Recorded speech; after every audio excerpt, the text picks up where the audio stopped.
It's not a good day to be a bad guy.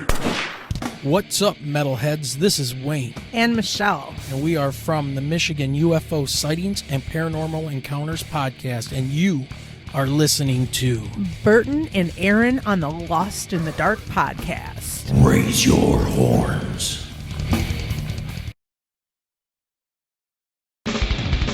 Lost in the dark. Welcome back, Clip Crow! Thank you so much. Thank you so much. Here we are. This is it. You're here with us on episode 200. 200 episodes. Not in a million years. Not in a million years did I think that this fucking thing would get to 200 episodes. Holy shit. I cannot believe it. And I cannot thank any of you enough for joining us and getting fucking lost with us on this fucking podcast. It's absolutely insane to me that we're this far in, and we have an excellent 200th episode for you. Aaron and I had a fucking riot on this one, and this was the first episode that was recorded in October. So this is the first one to really kick off our fucking haunted holiday season. And we're just really excited to get into it. We have a lot of guests hopefully planned, and, you know, we'll see what everything happens, as always with podcasts, but that's the fun part. But, you know, it's just really insane to me, all of it. The fact that we're this far in, the fact that Aaron and Preston have stuck with me for this long, you crazy motherfuckers, and all the amazing people that we've gotten to meet and talk to, especially over the last year and a half, but even before that, you know, with Recorruptor and Bog Wraith, and then, you know, Victims of the System, Suffocating Lie, Keith from the Convalescence. Like, it's insane. It's insane.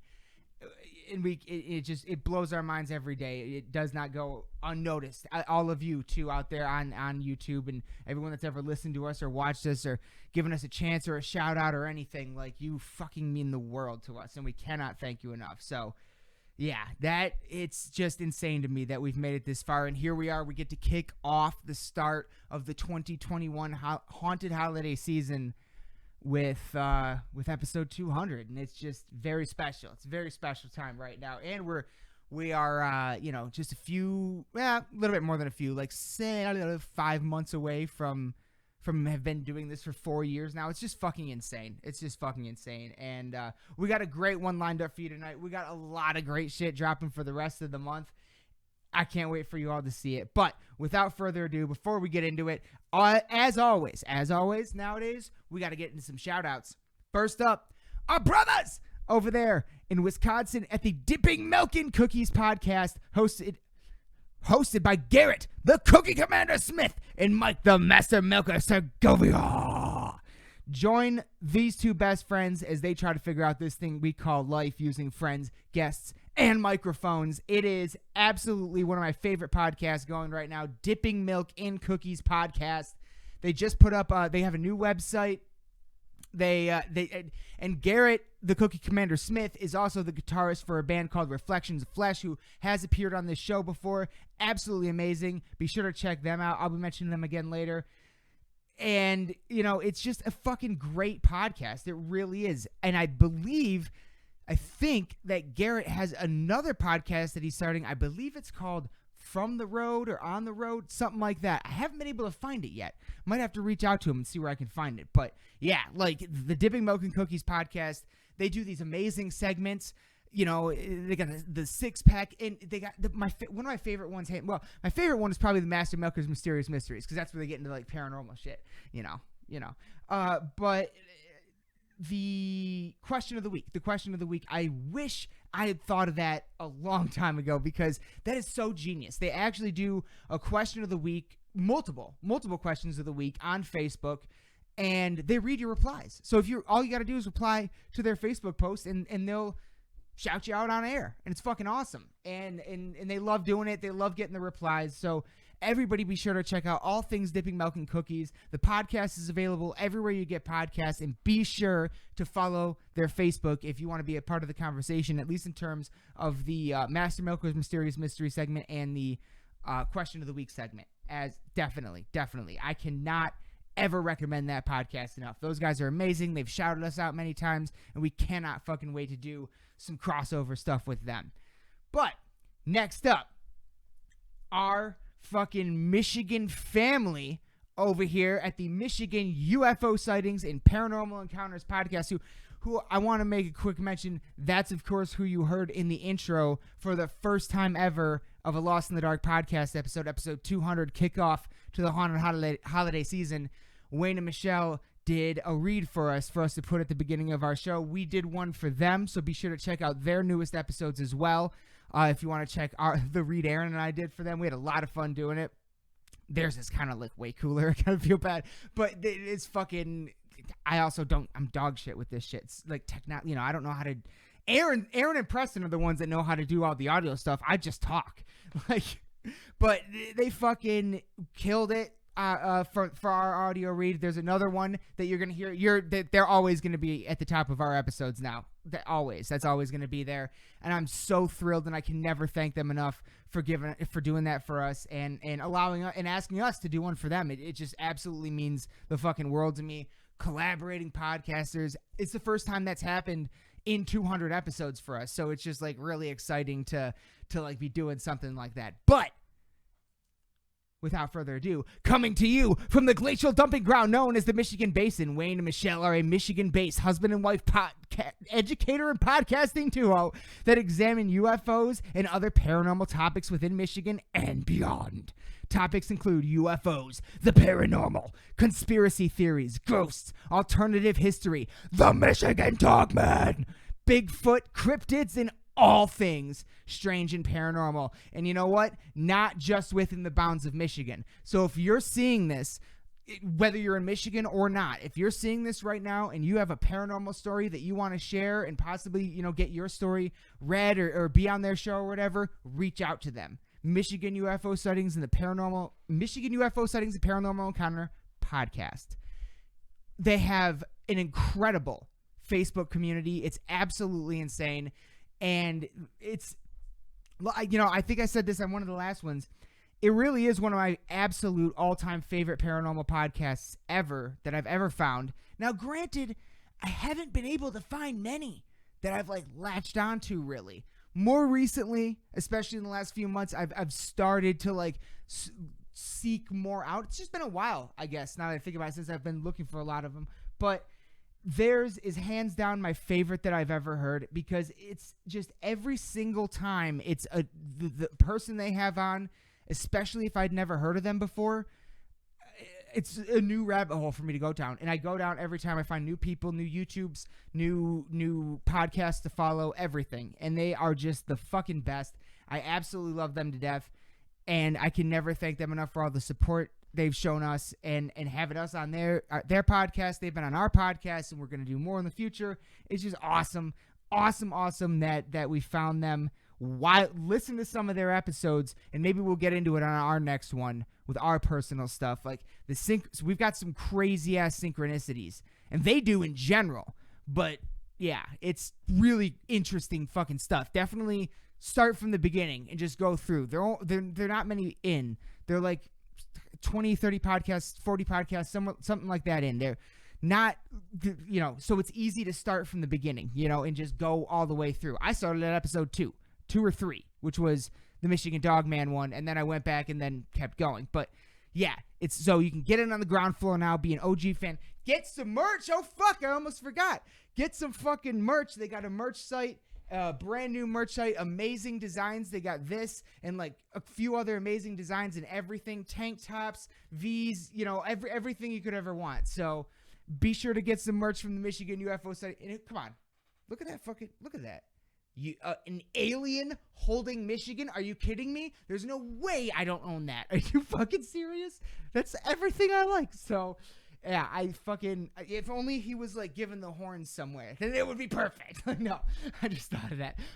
But everything Michigan UFO Sightings and Paranormal Encounters podcast, please be sure to check out all things Michigan UFO Sightings and Paranormal Encounters podcast. I absolutely love them to death, and they deserve all your attention because they are one of absolutely the best podcast going right now especially when it comes to this stuff. And their story is a very unique one.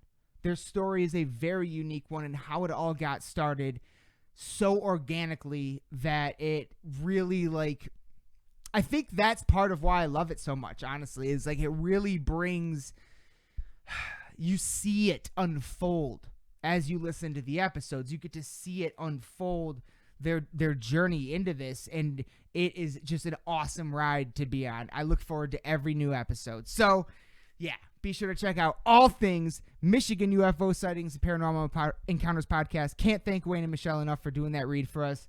So you're going to be hearing their voices in that read and another one a lot more in the future, especially for spooky season. So, yeah, that's going to be it for the podcast shout-outs.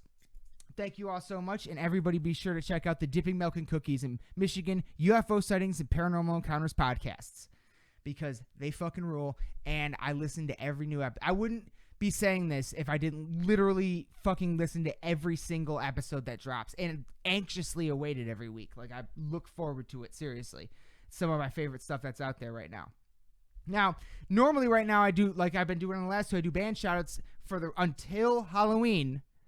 This whole section is going to be shouting out a lot of bands, but really it's a show. It's the Halloween show at the Diesel Concert Lounge in Chesterfield, Michigan, or New Chesterfield Township, New Baltimore, whatever. We got weird shit up here in Michigan.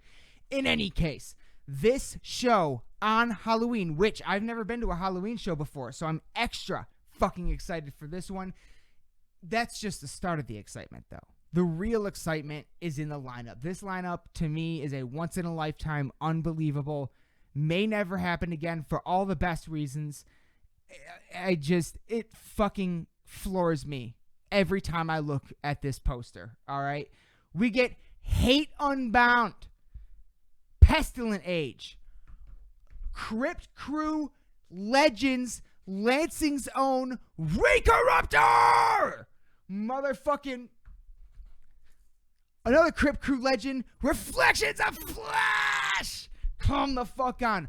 War! Crypt Crew for life right there. Fucking The Breathing Process just dropped a brand new album, The Labyrinth, like a day ago. Or, well, by the time you're seeing this, like 4 or 5 days ago. Fucking check that shit out. It rips. Dark Reflections coming soon. And a band that there are no words to describe how much I fucking love these guys. The Convalescents! Come on! Keith from the Convalescents. Everybody's going to be there, and they're going to fucking destroy. They've destroyed. I've seen them like 3 or 4 times this year already, and they just, oh my God.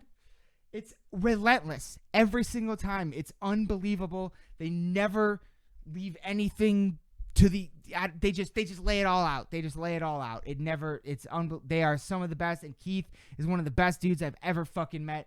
He has done so much for this podcast, and someday I am determined to find a way to thank him. I don't know how yet, but someday I am determined to find a way to thank him properly, because my God, there are no words that can describe how much I appreciate everything that he has done, all the support that he has shown us in this podcast. It absolutely floors me every single day, and every single chance I get to see him, it's always awesome. We always have a great conversation. So, fucking fantastic. Hopefully we get that back on before the end of the month to also promote this show. But headlining this whole disaster, this whole thing that would be registered on the Richter scale and probably set off some fucking volcanoes, which will cause some landslides, which I'm sure will cause some typhoon. Like, we're going to have some problems after this show. We're going to have some serious natural disasters after this show, because it's going to be fucking insane. Halloween night.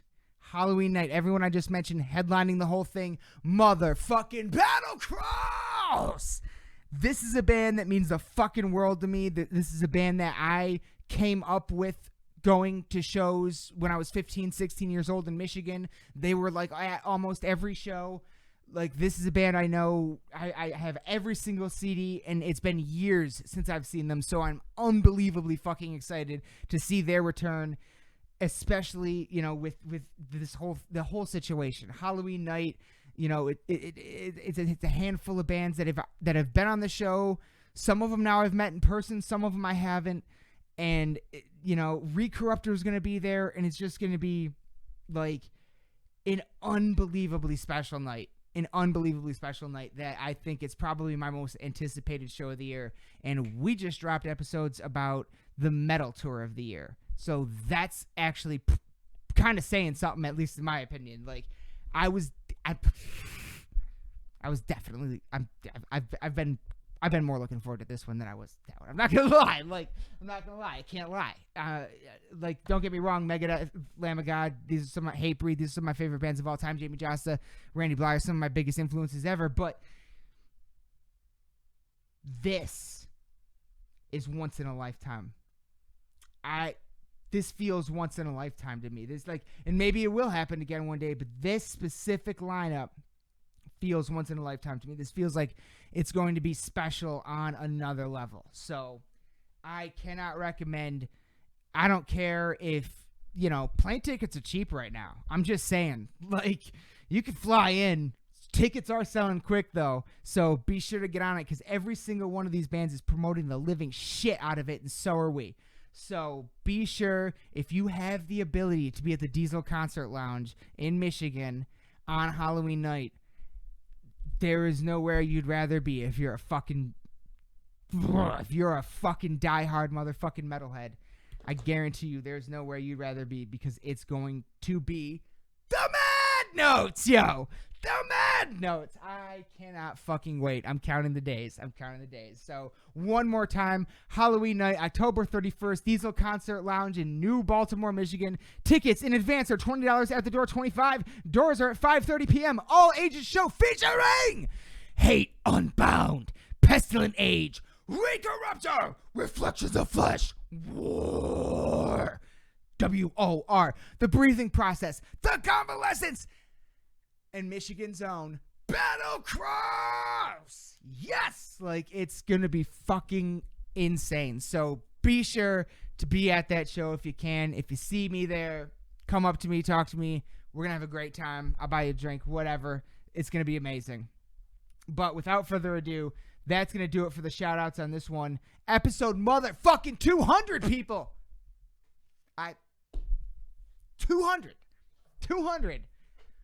I thought we'd get to 50. This is insane. This is fucking insane. I cannot thank anyone enough.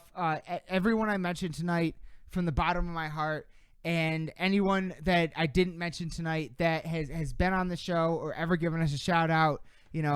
Suffocating Live, Victims of the System, fucking Casket Robbery, fucking so many. There's that I want to shout out right now. I mean, Recorruptor, Balgraith, everyone, Preston, Aaron, Keith, all you guys, Jordan, I just want to fucking shout out everyone that I can, and because couldn't have done any of this without any of you, ever, not in a million fucking years, and nor would I have wanted to. That this is what this is about. Scream at Sky, fucking this is what this is about. Just the metal community. You know what I mean? That's what we always try to get at here. We always wanted to that's what we wanted to promote, was just the things that we love, and we love all of these things and all of these people and all of these bands, just really genuinely. And I hope that comes through. I hope that's what I hope has at least started to come through. Look, we're only at 200. We're only at 3.5 years. We're just getting started. I told Aaron, I was like, we'll evaluate at 5 years, but I don't even think we're going to be actually good until 10. And I still think that, honestly, which is why, with everything that's happened, it's blown my mind so much. But never stop. As long as we never stop, we keep going, and we'll keep getting better. And that's just 10,000 hours, right? That's just how things work. So I don't know. I don't know where I was going with that.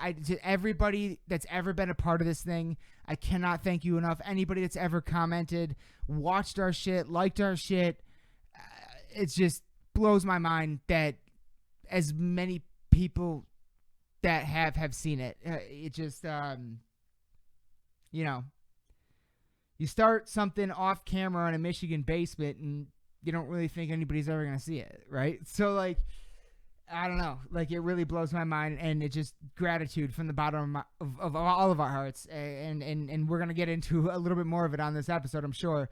But we have a great episode 200 here for you. It's kind of a supersized episode. We hope you enjoy it.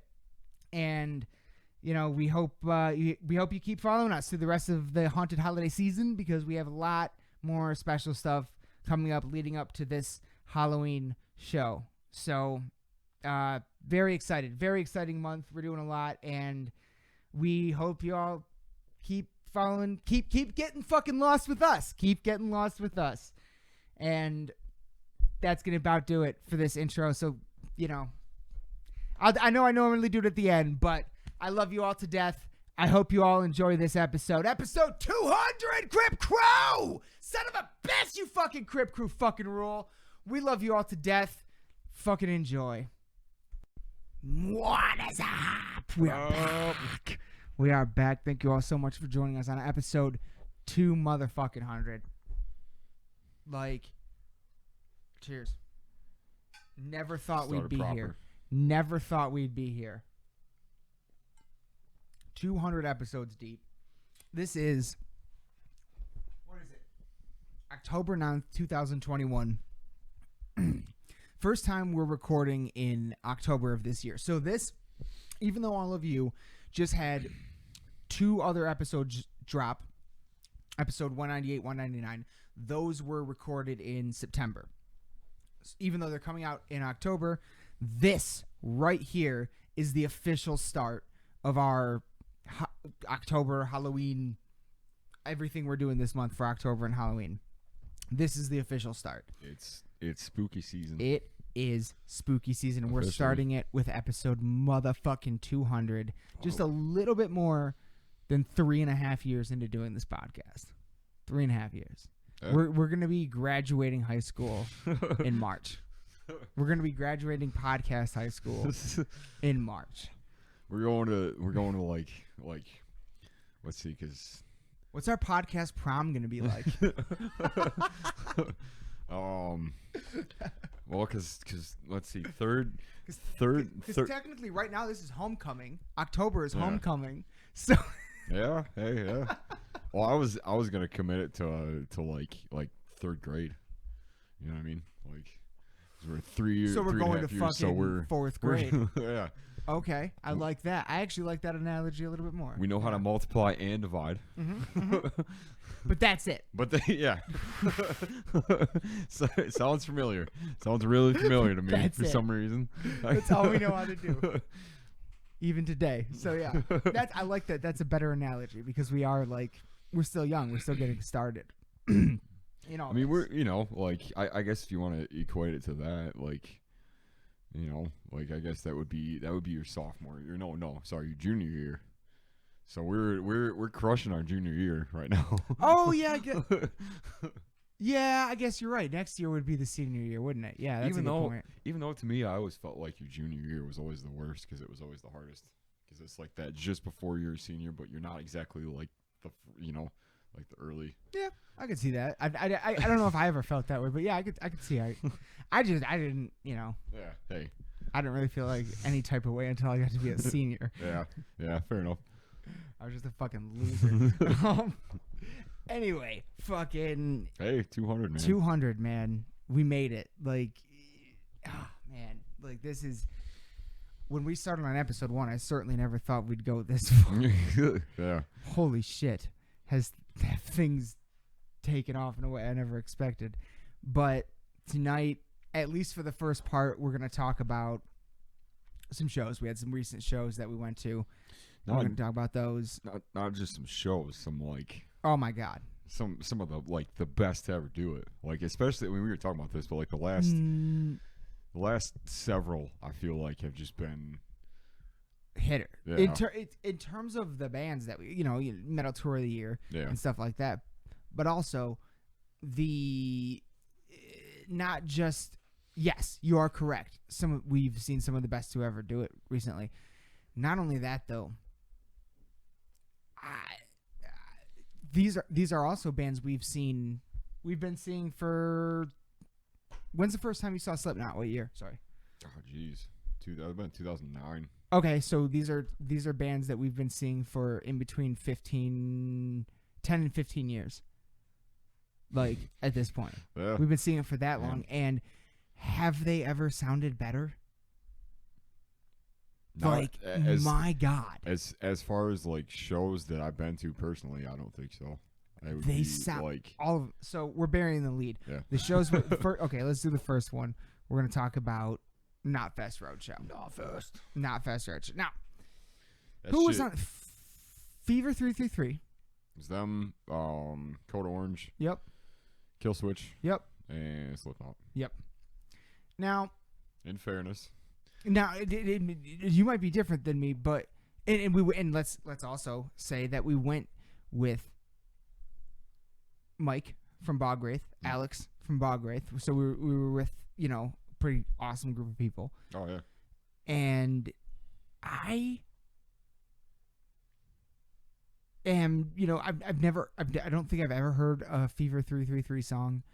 I have heard Code Orange songs, but none that have ever grabbed me. Okay, yeah. None that I've never, just nothing ever got its hooks in me. I think Kill Switch is a really great band. Yeah. They have a storied past. Like they have gone through everything, and they definitely deserve to be at that spot opening for Slipknot with no question. I was really loved their even.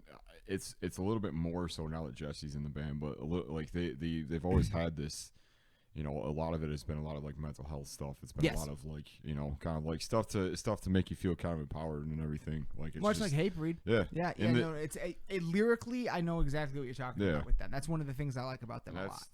I will always, I picked up the last Kill Switch record. I loved it. The most recent? Yeah, the last couple of them. I think it was called Atonement. Okay. Pretty sure. There was that one, and then which they played a couple. I think their opener was from that record, which I loved. It was called the Wild Within or something like that. I don't know. But then they played a couple classics. Mm-hmm. Obviously, you gotta throw them in there. Mm-hmm. I'm sure you're gonna lead to this. I've always been. Because when I first got into Kill Switch, even though Jesse was like that era, Kill Switch was always on my radar. Mm-hmm. I got into them because of End of the Heartache. Because of that, like pretty much that record, but that was with Howard. That was the first record with him. Okay. And like that was. I am definitely more of a Howard fan than a Jesse. And I'm not saying anything bad about Jesse, but like for me, like they came. Like I'm not gonna lie, they came on my radar with the Holy Diver cover. Like I'd heard their name. I think I'd seen them at some festivals or something like that, but I was never really into them. And then I saw that Holy Diver cover, and it floored me. Yeah. It floors me to this day. It's one of the greatest covers ever. Even still, dude, anytime that song comes on, I'm like, fuck yeah. Oh, like, it's so infectious. It's so, and even like, I even like it as much as the original, which with covers, it's comparable. It's hard to say. It's almost impossible. And in the heavy metal community, that's, some might say that's almost blasphemous because it is Dio. But at the same time, it's kind of undeniable. Because that's the beautiful thing about that cover is that they made it. It's one of the we talk about this a lot on this show.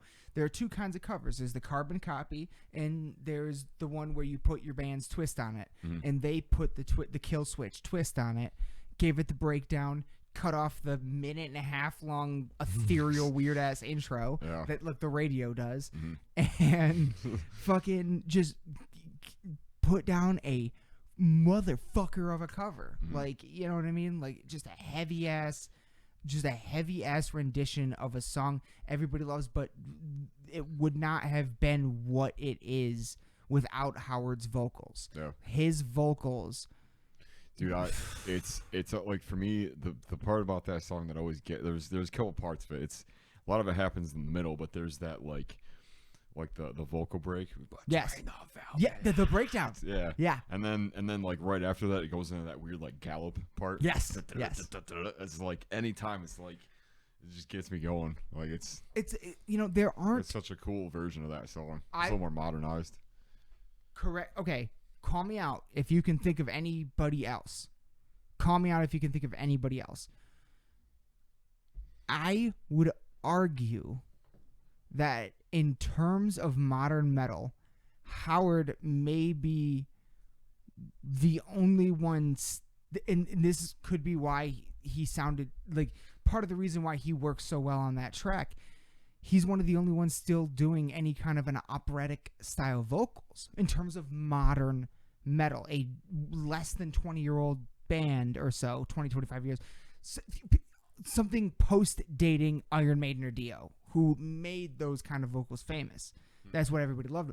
And that's what I always got from Howard, is that kind of operatic style. I can't think of anybody else that's still really doing that could have pulled a track like that off, a cover.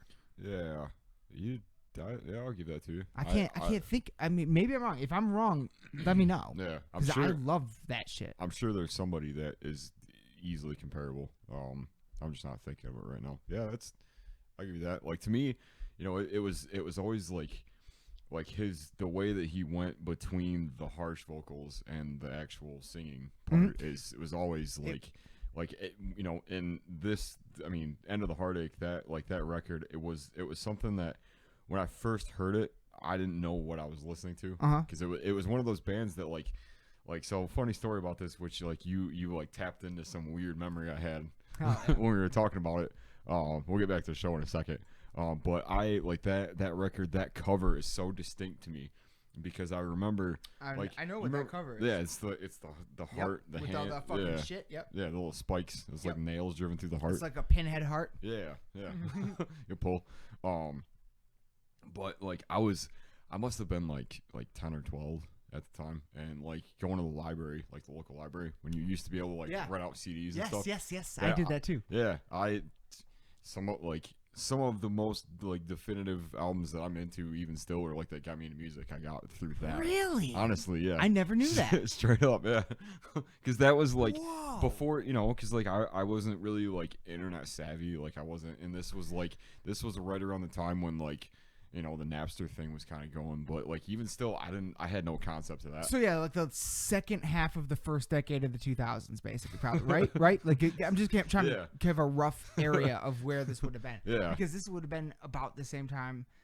Actually, that would have been a little bit after I got CDs from the library. I kind of stopped going to the library by that point. Yeah. But Well, dude, it was great. They used to have just a whole bunch of stuff that and it was everything. Yeah, I used to rent movies from there. Yeah. I got that was where I first heard Resurrection from Chimera, which that shit when I got that, and because dating again, I had this old Jesus, this old tower computer, because I used to have the iPods and stuff, so Yep. I always used to load music into it. Yep. I'll never forget when I put that in and I started listening to it. I was like, there's something way this is so over my head, because it's so heavy and it's so aggressive. I don't know what to do with this. So honestly, I took it back once, and then I remember bringing it back and then listening to it again a few years later, once I was a little bit more into heavier stuff. And then I was pretty floored with it. I still listen to it. It's probably one of my favorites of Chimera's list, whatever. But back to Killswitch. Yeah. So before all that, library stuff. I remember looking through it all and then pulling this album out that looks so crazy with just this logo on it, and I was like, Killswitch Engage, huh? Just seeing the weird logo, and I didn't know about metalcore, any of that genre stuff. I didn't I was like, what is this or whatever, and then just hearing it and just hearing the vocals on it, hearing the singing, how it all put together and stuff. It was one of the first times that can ever actually remember being able to identify the singing, screaming stuff, kind of because I feel at that point I must have been into a bit more of the kind of punk stuff, kind of just the regular traditional Green Day, I guess, might have been the biggest band I was into. So that I guess is kind of why I'm more connected to the Sido, and of course, dude, do they predate Slipknot for you? I guess in in the sense that I feel like I got into bands like them before Slipknot. Really? Yeah, there was quite a few that kind of led me to that, because I didn't feel like I really got in like fully into Slipknot, at least like music wise, until I was in like middle school, probably like later part This of middle predates school. middle school? Yeah, this was like Whoa. yeah. Okay. Yeah. So Okay. like it was a lot of it was because, you know, I was aware of the Warped Tour stuff going on. Killswitch played Warped Tour. Okay. That makes sense. Yeah, that makes sense. I was aware of like Parkway Drive from earlier, from like, their first record. Like I was, you know, Okay. it was at least in Chiodos. Yeah. Okay. You know, I remember actually specifically, it's weird because that, you know, we're just unlocking a bunch of this weird nostalgic shit apparently for me tonight, but which I guess goes with the whole 200. I didn't know any of this though. This is fascinating. Yeah. So I got like I used to, before I could even go to Warped Tour, there was a lot of years where they used to put out those compilation CDs. Yes, I have some. Yeah. I had some of them. They were great because like so much of it was like, it was a lot of punk music, but there was always like, and it was always a double album thing, and they always used to sell it for like $8 or $9. Yeah. Yeah. It was like two CDs. Yep. Like a 26 band compilation. Exactly. Literally 26 different band singles. Yeah. Everybody that was on the Warped Tour. And it was cool. Amazing. Because a lot of those bands I had either heard songs of, and like it was perfect for the whole iPod generation. Yep. For the whole, you know, because The singles. yeah, it was the one song. It was like, oh, It's a and whole then, album of singles, basically. and if you like that, then there's, you know, More. congratulations, Yeah. because now we have MySpace, which is, you know, Yep. kind of rolls into itself. 3 free songs on there at least. Yeah. So yeah, all of that was, I guess it kind of like predates that a little bit, but as far as like when I really got into it, and like, you know, I guess like predating all that stuff, like it's, because I feel like I really got into, or just, I guess like just found that, because it was always like, whenever I heard those, it was always like I said, like 5 or 6 different bands that always just had these really heavy songs. And at the time, that was all you got, because there was no, you know, like, unless you were on like because YouTube was still in its infancy. Yeah. Like there wasn't really a way to look up. Streaming was years beyond its. Yeah, there weren't that many music videos on YouTube yet. Yeah. And people definitely weren't making music videos for YouTube. Yeah. So, And yet. I guess beyond that, like. And it was also when music videos were dying on TV. Yeah. So there was like that combination. Do you remember? I guess we're getting kind of far off, but whatever. Do you remember Fuse? This TV show. Yes. It was a channel, Yes. Fuse. Yes. So they did. There was two or three tours that I remember specifically. That kind of helped get into that like alternative scene, I guess, like alternative music, alternative metal. Wasn't it whatever. FUZE? Yeah. Yeah. Okay. Yeah, I do yeah. remember that. Yeah. They did they always did like a excuse me. They always did something about Warped Tour, like a behind the scenes type stuff, and then they did one that was Taste of Chaos, which was Oh, that's another great tour. yeah, the Used, Census Fail, Yep.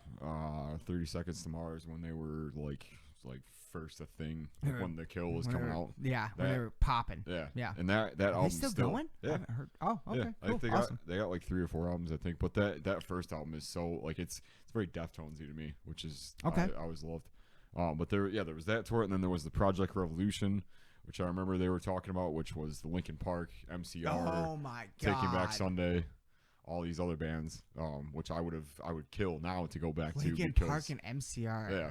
Holy shit! What a combo. Yeah, there were a few others. So like a lot because of all of that, and because of Wow. just having this random access to a lot of whatever was at library or whatever. Like I was picking through and just saw it was a lot of that stuff. So with that and Slipknot was because I had a friend. We're still friends, but it's it just past high school and stuff, like it just kind of fell apart or whatever. Just haven't really hung out too much, but I definitely credit us hanging out a lot to me getting into like System of a Down, like Pantera, and eventually Slipknot, Yep. and then hearing Volume, because we used to like trade CDs and stuff all the time. Ha.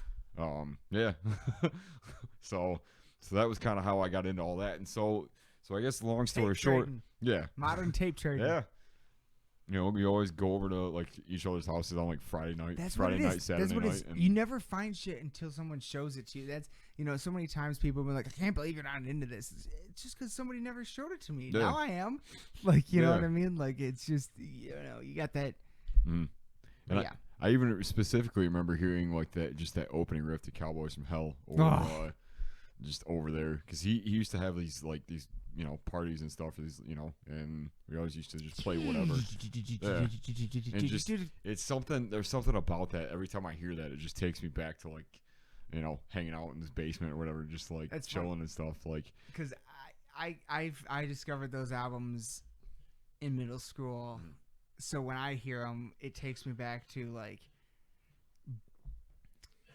being up at 6 o'clock in the morning and being on a frigid cold bus that has no heat yeah. to get to school. Mhm.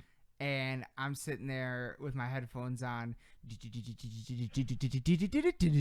like getting pumped up for Yeah, man. school. Like, So with that, I guess going back to the show, and I definitely always being a fan of Howard first and foremost. we are but definitely hardcore Howard fans, no question. However, we have mad respect for Jesse, and I think they fucking did a great job. They killed it. They fucking killed it on that stage that night. And I really, one of these times we should catch him on a headliner, because we've always, anytime that we've ever seen him, it's always been opening for somebody, which is great. It's like, oh fuck yeah, Killswitch is opening. Yeah, like, like it's like when Hatebreed or Dahlia, it's like, oh fuck yeah, like, it's always just like a good thing. Convalescence, it's always just a good thing. Yeah, but it would be cool to see him headline. Yeah, that would be cool, because, especially in like a small theater. Yeah, and it was the one of the best times you'd ever seen Lamb of God was the Orbit. It was either Orbit Room or the Intersection. No, it was Orbit Room. Orbit Room or 20 Monroe. Oh, those were the two in Grand Rapids. Well, I would say for this example, because this one was at the Orbit Room, and it was like, because I remember and it was one of the, because it was for the Resolution tour. It was like Lamb of God. Yeah. At the Orbit Room. Yeah, it was like the last. Was that with you? Yeah. It was it was the last leg of the Resolution tour. I remember. Holy it was like one of the last. I should try to figure out. I don't know. That must have been I'll fucking insane. Yeah, it was, and because it was like middle. It was kind of the middle of the winter, and they had that they had all the screens that like showed the weird like avalanche stuff, and then it felt like you were like stuck. Oh my god! What I mean? I do remember that. We were like front row for it the whole time. Killswitch. Sorry, it was Killswitch. Testament and Lamb of God and somebody else. I don't remember who. I don't remember. Let me see if I can. I forgot about that fucking show, dude. Holy shit! So outside of that, like that, that's the only time I've ever seen Killswitch. But this. Oh really? Yeah. Oh, it was. All right. Unless I've seen them a handful of times. Yeah. Unless they played. Actually, they played Mayhem Fest. They did. They did. It wasn't. It was. I don't know if I was at that one. Actually, I think you were.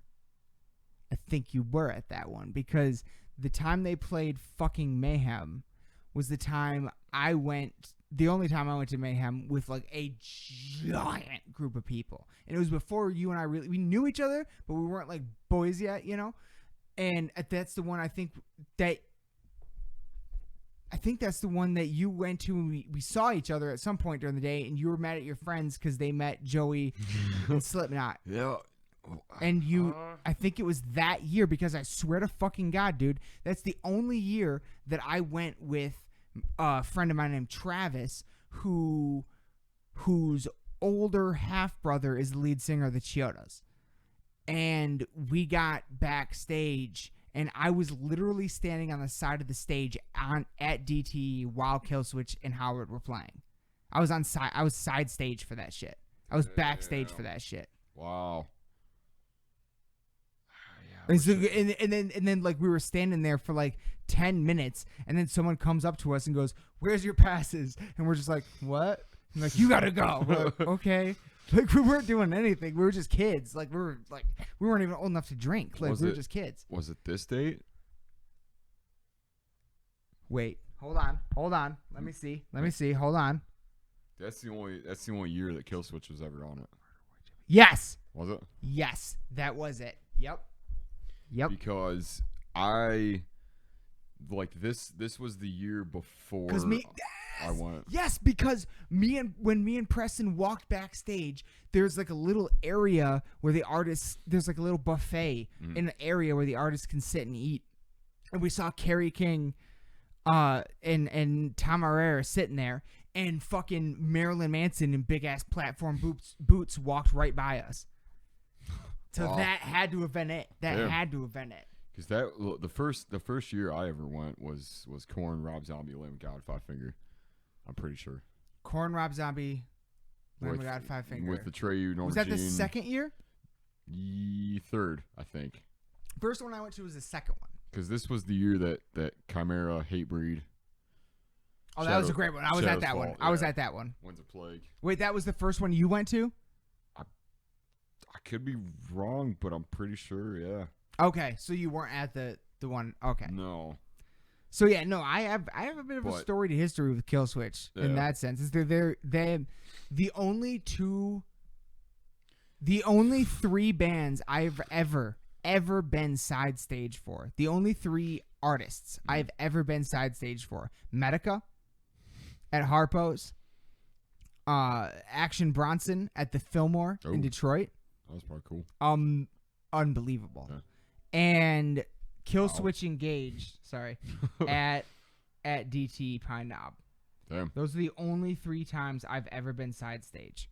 Tell you what though, yeah, dude, that was like this stage alone: Cannibal Corpse, Job for Cowboy, Behemoth, Black Dahlia, Whitechapel on one stage. Next stage, Trivium, All That Remains, God Forbid. Main stage, Manson, Slayer, Killswitch, Bullet for My Valentine. Yeah. Like Jesus Christ. Yeah. So anyway, all day long. Fuck it, Slayer. But yeah. Yeah, right. Then that even happened at this show too. Every show. Yeah, every show. Every much, show. Yeah. So, but what we're talking about is not Fest. Then we're talking about Killswitch. And they killed it. Yes, it was awesome. They did an excellent job. Ate some tacos. We ate some tacos.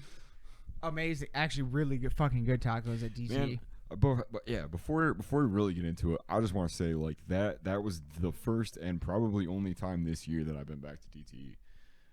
Yeah. And that was my second. Yeah. And I talked about my first time on the last episode. So and how was it, dude? Like, not only was it special because of that, but because it was like, you know, that was the last place that I ever saw Slipknot. So like, same. To be back there after everything that happened after a year and a half, close to 2 years, like, cause they hadn't been back in like 2.5 years to that venue. Yeah. So all that, just being around all these people, just seeing all these, you know, all the maggots, all the, you know, all the Slipknot, like all this stuff, all the shirts and stuff, like the masks everywhere, like, you know what I mean? Like it was like, and then to be in Detroit, to be in DTE at that time, and like walking around just seeing all that stuff, like it was, man, like I couldn't have, you know, for that to be the only time I'd ever been there up to this, like this year or within the last year and a half, like it was something that, you know, it just, and like while they were playing, like just hearing everybody like singing words and stuff, singing like, where along. we were at, yeah, man, like it was honestly like I had like kind of an epiphany actually that night. But hang on, before we get to that, well, no, fuck it. I had kind of a fucking epiphany that night when that was like when they were playing, because I have seen Slipknot 3 or 4 times. same, 3 or 4 times, something like that. but yeah, And I'd never heard them sound that good. They sounded above top of their game. Yeah. Like better, like if you think you've heard Before I Forget or Wait and Bleed, like it was 10 times heavier that night. 10 times heavier. And they just absolutely fucking sounded incredible. everything, but there was something else too. And that might have been a part of it. Just, dude, and we talked about it on the way home. I felt like if we had brushed shoulders with anyone else in the crowd, our hair would have stood up from the static electricity. There was so much electricity in that crowd that night. And the epiphany that I had was that when they were... Because we had just seen Lamb of God. All right? Our favorite... Slipknot's probably your favorite band. Current bands going today, for me, it's always going to be between Lamb of God and Iron Maiden. But It's Lamb of God and Slipknot for me. Okay, so there we go. And we just saw Lamb of God. And don't get me wrong, it was absolutely everything about it was incredible. But what I noticed was that there was, for both of them that I saw, the Lamb of God shows, there was not that same electricity in that crowd. And where it really felt like it sparked was when everyone was, oh, I never killed myself to save my soul. When they were singing along to the clean lyrics. And the epiphany that I had was, oh, that's what it is. Like, because you could go see a band like Lamb of God and Hatebreed, and it's the greatest thing ever. But there's no moment where the whole crowd can come together and, oh, you know what I mean? Like that, that made me go, oh, that's why cleans can be important. That's how you can utilize them. I'd never considered that before for whatever reason. Good point. In a song with cleans and screams. Yeah. Dude. It made it all of a sudden just made sense in that night. And it's on Sainted. It's duality. It's Yeah. Before I forget. I felt it's the hate rise up in me. Wait and bleed. It's people equal shit. It's People like, see, and that's an example. Yeah. That's an example of one where it is all harsh, but everyone in the crowd, people equal shit. yeah. People equal shit. Like, Yeah. oh, It's to a lesser extent, but like one of all-time favorite live Slipknot songs, "Disaster Piece," man. Just that entire song. I mean, it's off Iowa, so Yeah, like yeah. it's like the second song past "People Equal Shit." Like it's and let's talk. that the ending breakdown, like just the way they kind of like break it down and stuff. And even I guess to your point, it's All Out Life. It's the newest one. Even had And I'm not even gonna lie. are not and- your kind Yeah, type exactly. stuff. Yeah, yeah. We are not your Wait, when you got fucking 5,000 fucking people chanting that, there was no electricity like that in the Yeah. world. And I used to, when it first came out and hit the radio, and I was still driving a car that didn't even have a CD player, I was not a big fan of Psychosocial. That track, it never really caught me until until the last time we saw them live for the All Hope Is Gone tour. No, Right? That was No, not All Hope Is Gone. Sorry, what's the newest album? Well, that would have been Knotfest the last time we saw them. Yeah, but they were But it touring was, the newest album. Oh yeah, sorry. Yeah, 0.5. No. No. The newest one. Oh, We Are Not Your Kind. That's okay. Thank Yeah, you. yeah, We yeah. Are Not Your Kind. Yeah. I didn't know what you were. The which area newest you one. were That talking about. and that when I saw Psychosocial that night, I was like, Mhm. oh my god, this is so fucking much heavier Mm. than it ever was on the radio.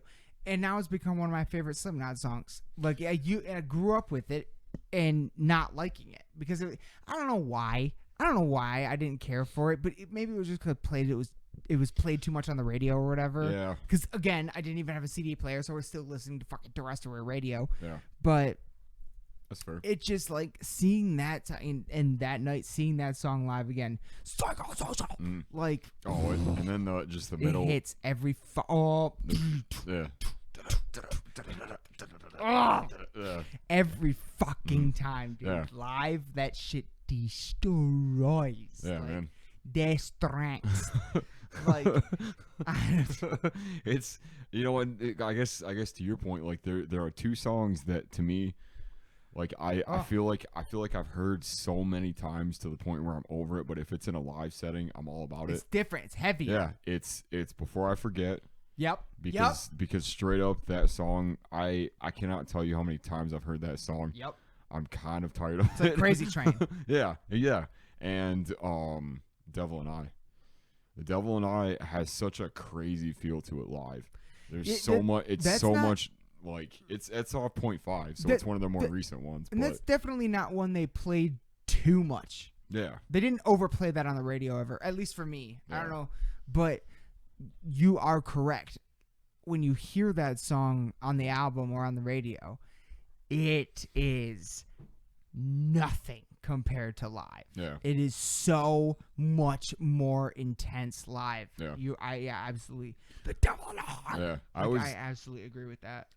Because it was the first single off Gray Chapter, which was the one before We Are Not Your Kind, and like yeah, just hearing that that first little chorus or that first verse. Yes, where he says like make amends. Some of us are destined to be outlived.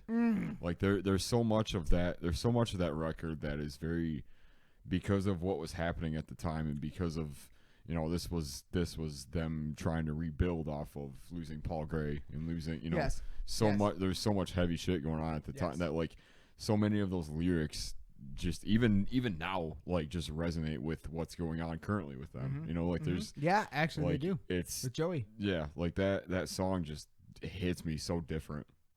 Like because originally, I don't know if it was just how kind of the same thing with Custer. That song Custer. I actually don't know that. I mean, I'm sure I've heard it, but I don't know it. God, may Oh, been fucked. oh, yeah, of course. Yeah. Like, dude, that. I'm not the biggest fan of the recorded version of it, but hearing it live with the guitars behind it, something about that second Yes. When he's singing behind it and stuff, like it just so they have quite a few songs that have that same kind of feel to me as far as like Psychosocial. And honestly, like that song, like because I remember seeing like the premiere of it on MTV when dude, I'm telling you, like because like when I got into them, it was in between. It was like probably the last leg of Volume 3.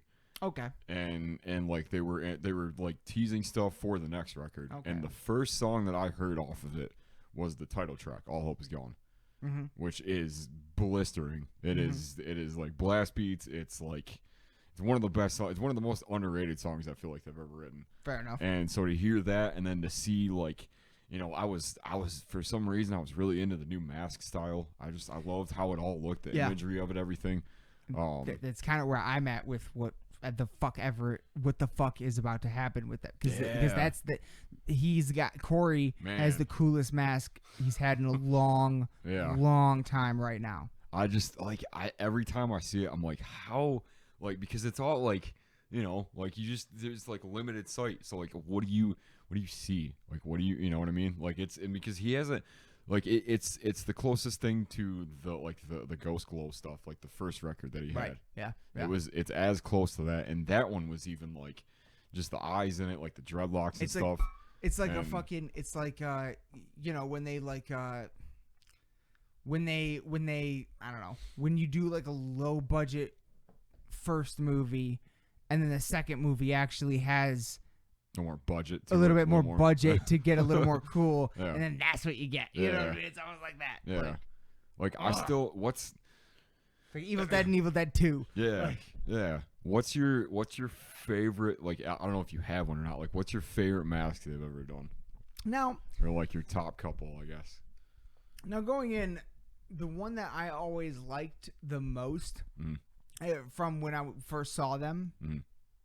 Because you first see them all in the red jumpsuits on that album cover. And the thing I always I just want to throw this in there, but like they are the type of band, they're one of the few that like you know, when I was first getting into them, I always saw them before I heard their music. Yes, me too. I always I knew what they looked like before I even knew what they sounded like, and their reputation of it was so much that like I remember, man, like a whole bunch of this stuff, like just bringing up old memories and shit I haven't thought about in years tonight. I guess that's what we're doing. But like, you know, just being at like, for example, like, you know, me and my dad used to go to these drum clinic stuff all the time, and like I remember for whatever reason, like really distinctly, just people talking about them and being like just the mask thing, like just people being like just genuinely freaked out about the mask thing, and like for some like it was always just like, well, why?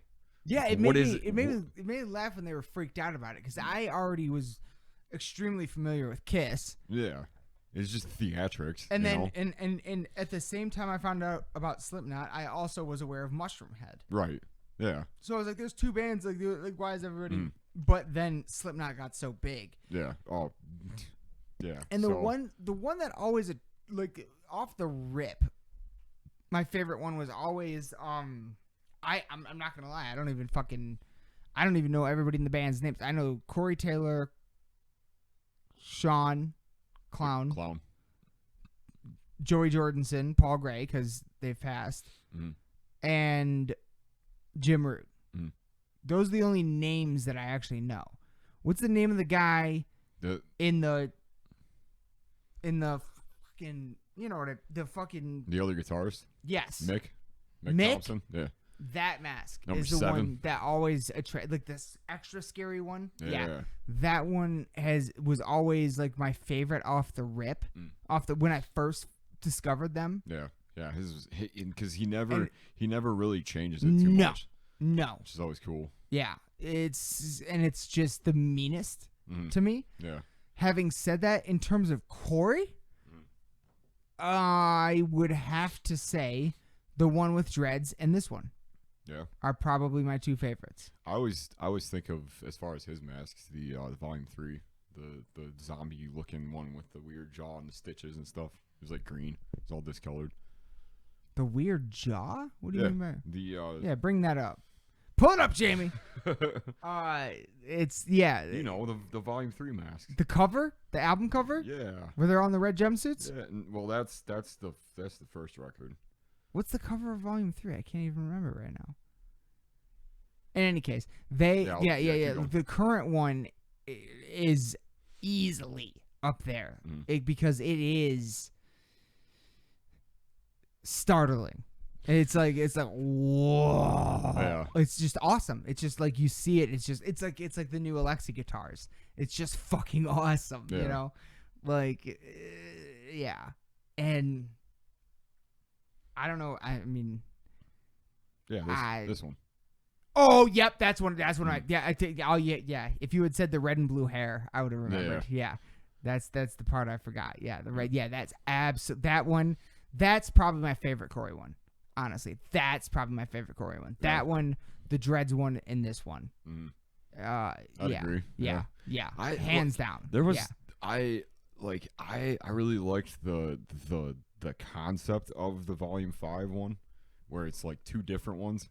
Yeah. They, like, had the weird jaw and stuff, but like I've seen so many different live variants of it that like sometimes it looks really goofy, and other times, like especially towards the end of the cycle, it looked really cool because he kind of figured it out.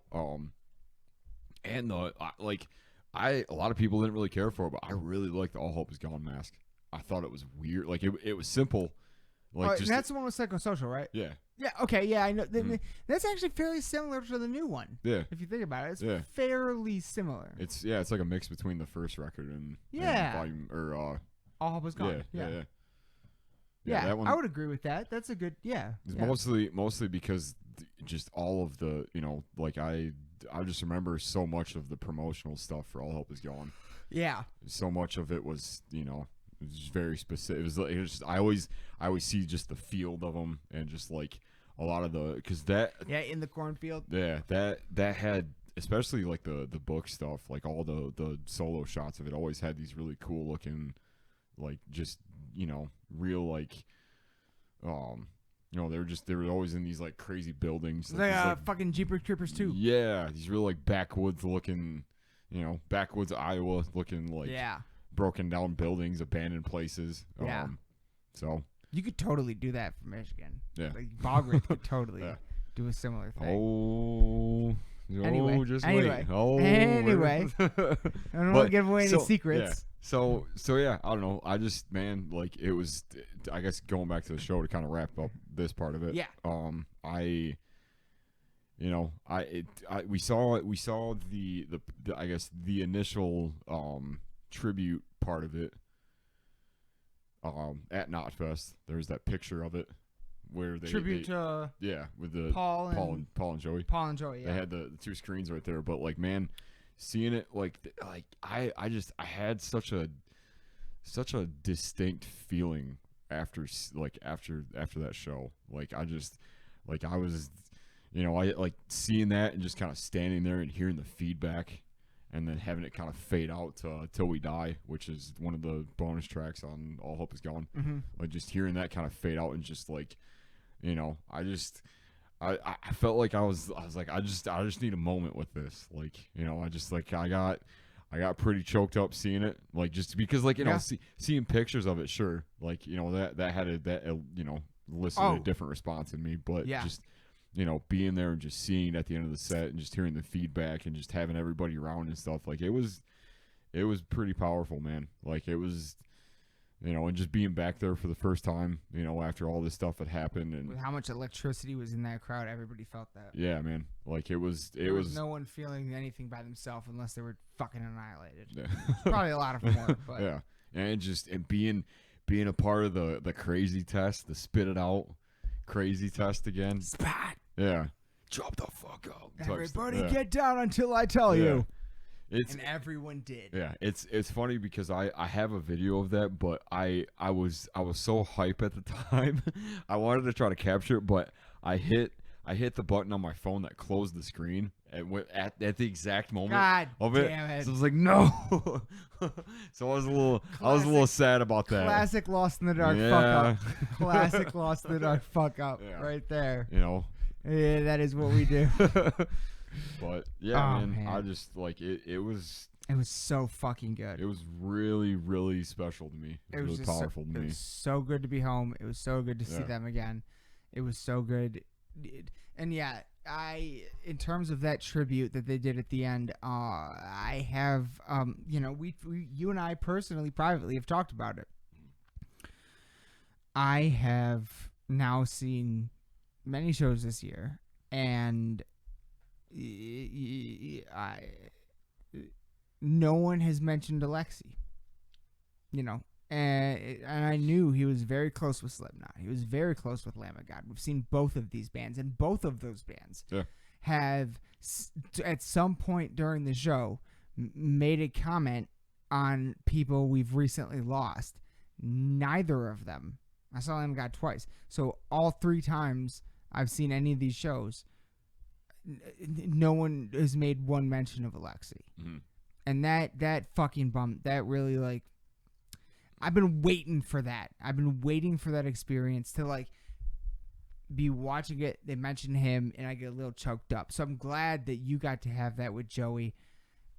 You know, it just bums me out that nobody's talking about Alexi. Also, sure, I think I can't remember if it's today or yesterday. Right now it's October. Who cares? I said it earlier. 9th. Yeah, but it's after midnight, right? Oh no, it's not. All right. So it's October 9th still. I think it was today or yesterday where it's 1 year since Eddie Van Halen. You know. Oh man. And we are quickly approaching 1 year for Alexi. And it just, Damn, I don't know. yeah. That's something I really thought was going to happen when I went to the Lamb. Like, because Randy fucking Bly has a goddamn COBHC tattoo on his fucking arm. Mm-hmm. Like, how do you not mention, you know, Yeah. Well, and I'm not talking shit or anything. No, it's just no. as a fan, Yeah. it's like that would have been nice. Yeah. because that's something we all went through, and that's something that really hit me hard during all this pandemic when we couldn't see shows. And that event, his passing, is the first time I went, oh, now there's no such thing as ever going back to normal. Because normal for me is seeing them on a regular basis, seeing him on a regular basis. That was that first moment. So it just, I don't know. I'm glad that you got to have that with Joey, though. Yeah. And I guess, like, to that point, I although, I want to preface this with saying that, like, I'm glad that they at least said something. Mm-hmm. I'm glad that there was at least, that they made it at least a small part of the show. And we agree on this. I know where you're going. We agree on this. But having said that, I'm just kind of in, like, the thing that I think maybe happened, and I guess I can't say this for certain, but it's maybe that's why I have such a problem with the whole like because there were people there that were like, oh, the whole like fuck MGK thing, right? Yeah. I'm pretty well over that at this point. Of course, it was a flash. It was a funny little flash in the pan. That's it. And we addressed it last episode. We had fun. But that's all it was. But I kind of feel like that had that not happened, had that not been a part of the equation, had that not been a part of, what was going on the at tour, the time. everything. Yes. The zeitgeist. I really genuinely feel like there would have been a little bit more of a stronger response to the loss, to the passing of Joey. And this is what I was referring to, where I thought I knew you were going. I didn't know you were going there. I was wrong. But you and I both said to each other at the end, we thought there would have been more. Yeah, and that's. After that show, we said that. I thought there would have been a little bit more, and then I didn't even see the Joey thing at the top. I just saw the Paul Gray thing at the bottom. I didn't see the Joey thing at the top until you showed me the picture while we were walking out in the parking lot. Well, I didn't standing there in the crowd. I didn't even notice it. Yeah, well, and I was like, they didn't say anything about Joey. You were like, yeah, they did. They did the thing. I was like, what? And then you showed me the picture. Yeah, that was mostly to, just. That's at DTE's fault because of the way that the pavilion, the way it's angled. That's Yeah, but I'm gonna post this to probably to the end of this. I don't know. Because I specifically got a video of that. And that was, and just like it was the end of Surfacing, which is very significant to me. Like it's always the closer. It's always the song. It's the song that I remember so much of. It's the first record. It's probably the one that, like, outside of like Wait and Bleed and stuff, is the one I think of the most when I think of that record. Outside of some of the deep cuts, which that's a different conversation. Being a nerd for him, I guess. But like, yeah, man, like, just to kind of see that, and to kind, like there were a few people there with masks and stuff that his design or whatever, which is cool. I guess I just would have. I mean, you always, but then, I started thinking about, like, because I guess to kind of backtrack, to your point, I remember because I was into it the whole time with, when Paul passed away. Yeah. I watched the press conference exactly one time because it ruins me every time. And they didn't even do one for Joe. Yeah. But, and it's different times, Yeah, and the thing I always kind of come back to, especially now with all this, is like, I guess to a point I don't blame them, because how many other bands can you think of that, like, when past members pass, how much energy is given to them, how much of that is actually a part of the show, and to me, I don't know if it was because Paul was such a shock, as maybe as much as Joey was in a lot of ways. It feels like it. But like just seeing the news about it, seeing how they responded to it. I remember that Mayhem Fest when they put the big banner up and they had his number and his like red jumpsuit and his mask up on stage. Yeah, we were expecting all of that. And it was just kind of like, a thing on a which I mean, hey, it's something. It's a way, and I'm sure, but at the same time, as fans, in the way we felt, we were just hoping for a little bit more. Yeah, and and it's I guess I don't really want to get it's just a moment. Yeah, I guess I don't really want to get too much into it. But founding member. Yeah, the thing that I've seen as far as like comments and the thing, is like a lot of people kind of feel like, and I guess in a lot of ways I kind of agree, with the fact that like his legacy with the band and what he brought to the band kind of got a little bit like, he didn't quite get the recognition that he deserved towards the end. He really didn't. It was they just kind of like put out the press thing about it, and then that was just kind of it. Like he was just out of the band, and then past that it was, it was all his story. It was all kind of what he told and everything. And like, I guess to me, I understand why you wouldn't necessarily want to dwell on something, like that. But when it's one of the founding members, like damn near any time I look up any photos of him, it's always him and Paul. Or him and Alexi or somebody, like it. Yeah, just, him and Alexi were good friends. Yeah, like it just, to me, it's just kind of. I'm not trying to look too far into it because, at the end of the day, like I'm sure there are, they're still dealing with it in some sense, 100%. And I have, it's not to fault anybody. It's not to say, but no. I just. As a yeah. You were just hoping for more. Yeah. And I get that. And, like those first 4 records, man, that was all his shit, Yeah. like those I can't not hear to not to discredit Jay, because I think that he's picked up the role and taken it to a place where I don't feel like they could still exist without somebody like him behind the drum kit. I think that the other night, especially seeing them live, I think that they are as strong of a live band as they've ever been to me. Like if not a little bit stronger, just because like Joey's style was so sporadic. It was so it was very like show to show kind of thing. And I feel like Jay has a little more of a straightforward kind of like like to the T kind of style to him, which is awesome. But it's definitely a little bit different. And exactly, as a fan, I guess I just kind of I left there kind of feeling a little bit, certainly a bit more at peace with it, because, how could you not, being around that environment, being around those people all day, dude, like it was just, there was something, and like even before the show, like when I was getting around and stuff, I was like, just that day, I remember specifically being like, dude, there is nothing that can touch me right now. Like and I haven't felt that feeling in a long fucking time, man. Like it takes something really significant. It takes something really special to and that's what elicit that feeling, that's what that day was. It's been even if we go back pre-pandemic, it's been a very long time since I was at a Pine Knob show with that many people. Yeah. Like, and shows are always more fun when you go in a group. Yeah. When you go alone, the show is fun, but everything else sucks.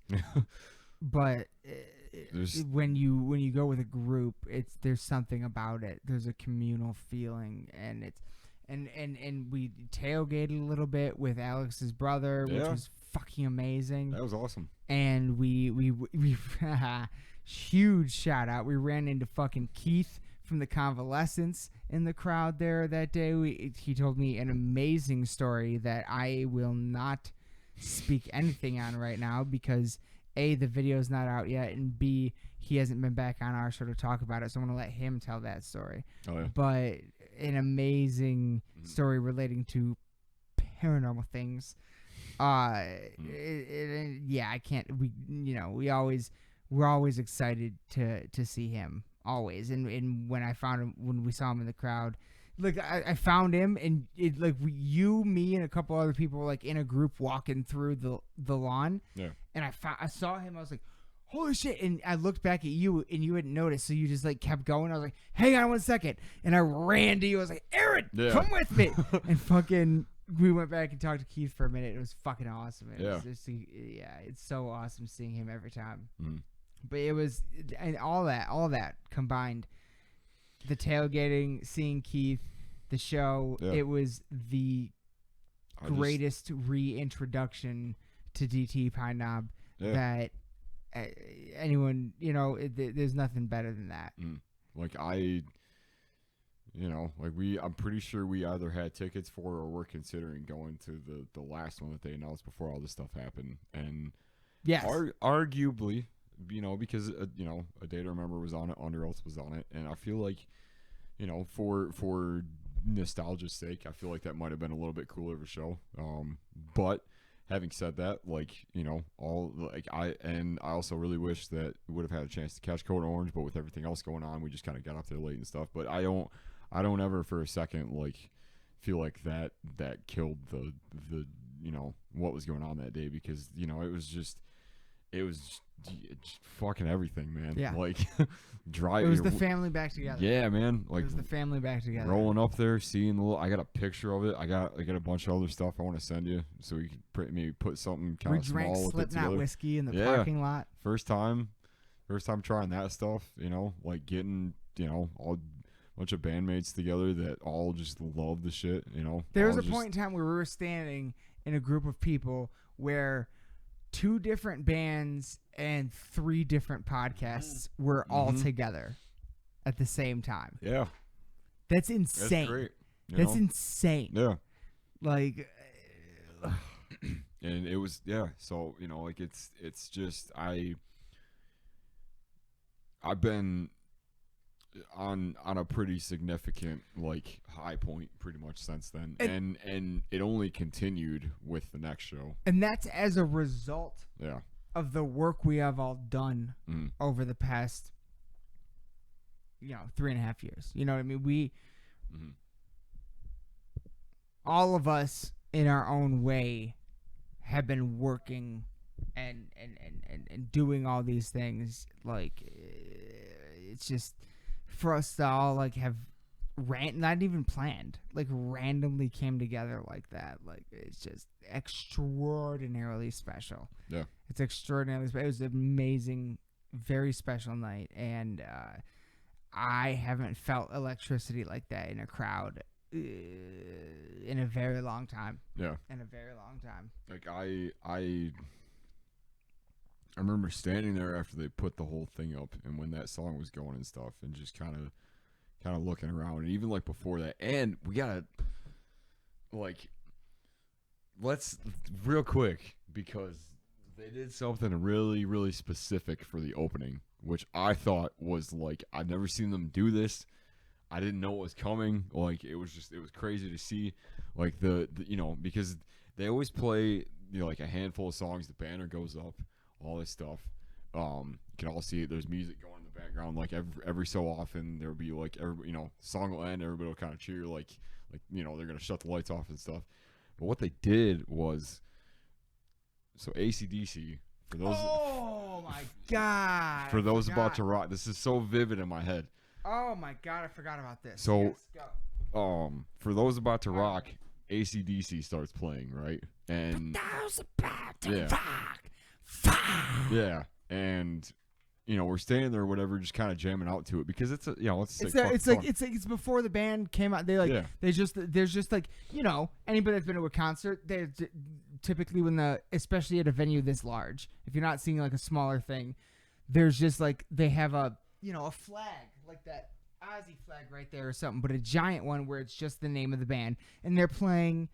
Every band, especially every headlining band, has a 4 or 5 track set list that's played before they come out. This is what's warming up the crowd. And do I just press play? Well, I didn't. I was just showing a picture of what it looks like. Yeah. Oh, okay. So yeah. So here we go. I got you. So that's. Oh. Yeah. Careful that top button. I got it. So that's what we're seeing. What I'm talking about. Yeah. That's the fucking sheet. Yeah. With the Slipknot logo, Yeah. lit up for the whole crowd, and then during that time, the band has a set list of other band songs for every show, every metal show ever, where they're gonna warm up the crowd. And the final track for the Slipknot one was For Those About to Rock. Yeah. So and had I known this was going on, because I got It's fucked because I got the first part when the song is going. Like I have a bit of this, but I don't have when it happens because I didn't know how. No one knew. Yeah. No one knew. So no, I didn't know. So it gets to the middle part of the song, and if you're familiar Literally with it, the middle. It didn't even end. Yeah. It was the middle. So it, Which is brilliant. Brilliant. Boom. We saw, and then it goes through again. I think it was like 2 or 3 times. Yeah, they did that like 2 or 3 times. Yeah. So the third time, the last time, when it hits fire, those about to rock. the banner folds up, goes up, and then insert coin starts, and it's just lights. It's just lights on the stage. It's the whole crowd's already going for those about to, Yeah. and then boom, yeah. folds up. Slipknot. Just Here they are. Man, I like. Unbelievable. I was. Unbelievable. I had the dumbest smile on my face, like for most of their set, but for that part specifically, yeah, like, dude, I just because like, how are you gonna top that? How like that's so like just perfect as far as like set opening and stuff. Like it just how you know. How would you top it? Let's see. I don't know. I really don't know. You still do like that because they Slipknot on that on the last fire they had like a boom. They had like a fucking the cannon sound. Yeah. The only other way is all the way. The only way. You couldn't.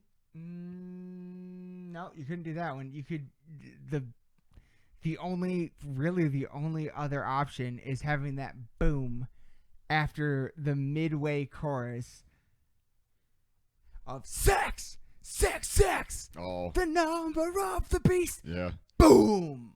Yeah. Oh, that'd be And cool. then it goes. Yeah. That I can't think of anything. I mean, I thought for a second, like Slayer.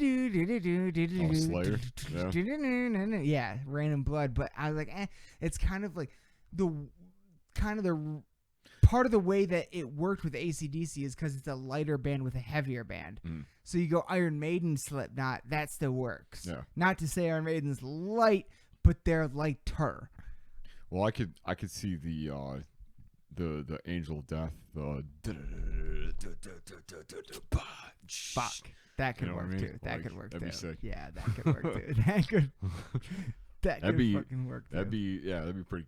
That'd be tough to. You want to know what I would pick though? Yeah. You want to know what I would pick? It would be oh yeah. Oops, I did it. The Children of Bodom. Oops, I did it. I'd find somewhere in there to fucking make it work, just to make it funny. Oh yeah. But man, yeah, that was absolutely an amazing opening. Yeah. Hands down, probably the best I've ever heard him sound. Yeah. One of the best fucking DTA shows I've ever been to. The electricity, it was just. I walked out of there feeling a bit lighter that night, man. Yep. Like Yep. I was. And not only that, I felt together. Yeah. I felt like I was in a crowd with thousands of people, and we were all together. We were all one. Yeah. You know, like when I felt the hate. You know, when we were all fucking singing that along, screaming at all of us at the top of our lungs. Yeah. Where the crowd was louder than Corey. It's that. Like when the crowd was louder than the singer, that was when it was like, holy shit. Yeah. Like I would just stop a couple times. I just stopped and just like looked around like I can't. Whoa. Like it just in awe. Yeah. Like. Well, that was why specifically I got just a couple of shots before they went on, just looking around at people, like just looking around at like what was around me and stuff, because like it was the first time that I've been, you know, because like we've been, you know, especially like at shows and stuff, and like work is a little bit different of a situation, I guess, but like, you know, I've been in big groups of people, but nothing that was ever like we're all on the same page, like we're all, you know, it's you know. Family, I guess. Family. You know, like, nothing but goosebumps and family. Yeah, like it just, you know, it really truly felt like it was just a sigh of just relief. You know? Yeah. It was like in a big way. Yeah, I left there kind of teary-eyed, kind of like tired, you know, but overall just feeling like you know, I was like, all right, like this is We're back. yeah, like this is you know, and like I tried to take stock a couple of times in the day because I was like, this is as good as it's been in a long time. Yeah. You know, like just being around this many people to see the same band, like it's, I mean, how much better could it get? You know, and just like leaving there, like I didn't want to leave, man. Neither did Like, I. I didn't want that show to end. I didn't want No. their set to, like I could have watched them for another 2.5 hours. Yep. You know, like Absolutely. so yeah, man. Absolutely unbelievable, dude. It was some much needed closure for me, I feel like, but it was also very, very, you know, like you wait so long. You Yeah. waited so long for something that like has been scheduled and rescheduled and then like, you know, taken Bands off. changed Yeah, and everything else everything. like that. Yeah, I mean, there's been a variety of shows that have fallen under this same category as well, but this was to me, especially after the last couple months, you know, with all this weird news and stuff, and with all just, you know, it's there's a lot of stuff that's, you know, that's specifically that they're coming out with, like we could see a new song by the end of the month. Yeah, Like, that's actually news today. yeah, This won't come out for another 4 or 5 days, but to news today for us Mm. is that new Slipknot coming by the end of the month, within a month. We're hoping we have our personally, Aaron and I have our fingers crossed for Halloween, but yeah, man. I guess amazing. I guess I don't really have too much to say about it other than just, you know, it's the reason that, you know, and really ever since then it's like, you know, this is why I'm so glad that, you know, that I stumbled across this all these years ago. This Like, is what we do. yeah, like it felt like no matter who you talk to, it was just gonna be something that was just special, you know. And it was like, and that's the one thing that I really hope going forward, you know, because they're a band that is kind of, it's interesting because I don't know if you know this or if you saw this, but at the Knotfest Iowa show, which is a whole other can of worms, we won't talk about it. If you want to know what happened, I don't know. Either, obviously none of us were there. I really hope for the safety of everybody else that it went, you know, that at least that, you know, everybody was safe with it, because it sounded like there was some kind of sketchy stuff with the venue and it wasn't anything to do with the band. Right. It was all, you know. But in any case, I did happen to see somebody got video of the band that Corey Taylor's son and Sean's son, it's called Vended. Yeah, they have a band. Yeah. They put out a single, and then they have, I saw online that or on YouTube that they had like 2 or 3 songs from that set that ended up on there. And like, dude, I'm really, really, like, it's one of the first times that I could honestly say that I think that if anybody was going to be able to replace any of the members of the band and do, you know, even though they've pretty much stated that they're not really interested in like taking over, you know, the whole like Slipknot thing. They're not really interested in, but I mean, let's be real. If the opportunity comes up, like, you know, what else, like, as the biggest, you know, the best of the best, like the biggest opportunity there is. You want to be in Metallica? Like, yeah. So Corey's son and Sean's son are both in a band called Vended. They opened, they either opened or they played Knotfest that day. Yeah. And in Iowa. Yeah. Swear, man, like all of his stage stuff, all of his mannerisms, like his scream, his like the way that he like projects to the crowd and stuff, the way that he controls everything, like it is like, I haven't seen this. So it's impressive. Yeah, I'll have to show it to you once we're over. Yeah.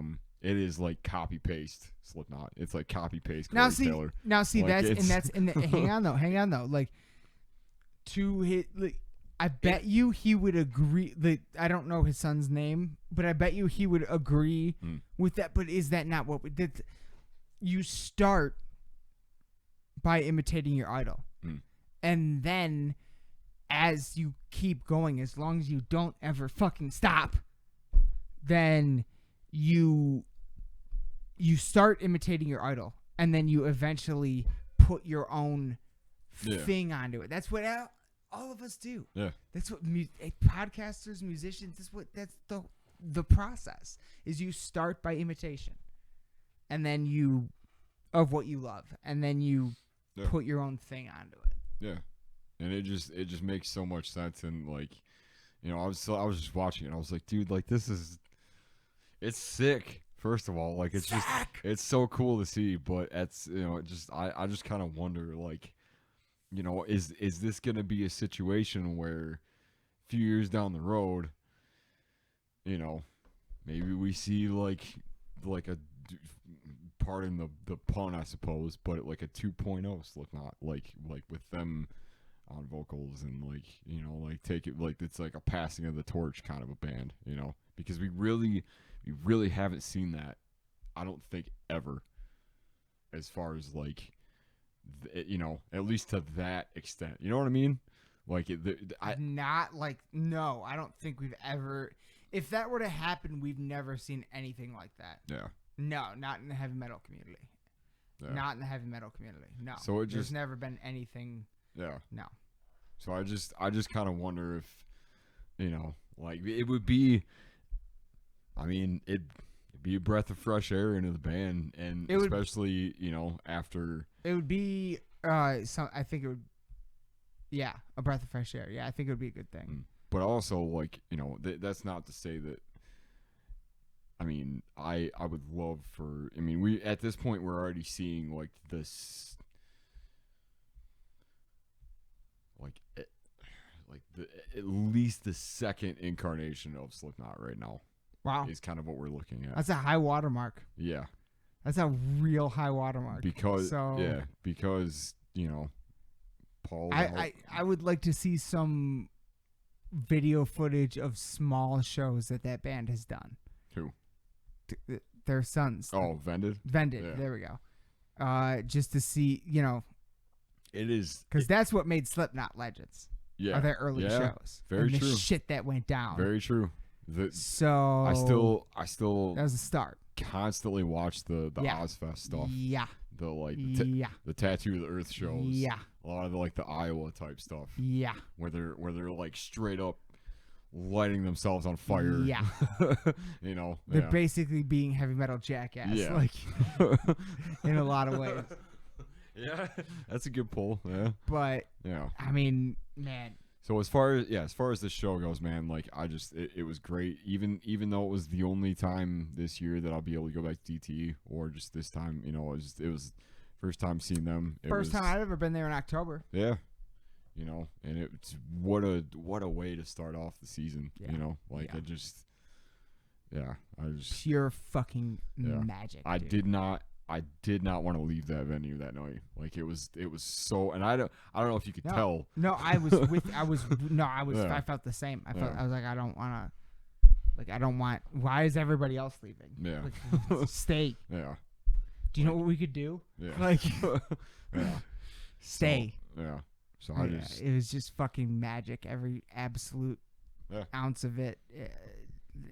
Everything from the crowd to the stage show to the way they sounded to it was just, it felt like a homecoming. To bring it back to that, I guess, on accident. It felt like a homecoming in a lot of ways, and it was a very special night for me in a lot of ways. Be lying if I said I didn't have tears in my eyes a couple of times during their set, just because of what it all meant to me, you know. Yeah. Regardless of what that means, like I just, you know, it was. Yeah. Absolutely. So we will. Do you have anything else on that one? I guess not really. All right. Then we will. That is our take on the Slipknot Roadshow 2021 at DT Pine Knob in Clarkston, Michigan. One of the greatest venues to have ever existed. I've seen some crazy shit on that stage. Yeah, man. On that hill. On that fucking hill. The shit I've seen on that fucking hill. Yeah. It's home away from home. There's a reason that I don't know if you caught this, but one of the posts that I made, I wrote today upon this hill. I'm counting all the. I killers." I did catch I was that. I like- was like, oh my god, that is so perfect. Yeah, Upon this yeah. hill, And they play, dude. counting all the killers. Solway. Solway Firth. Every time that like this was the first time seeing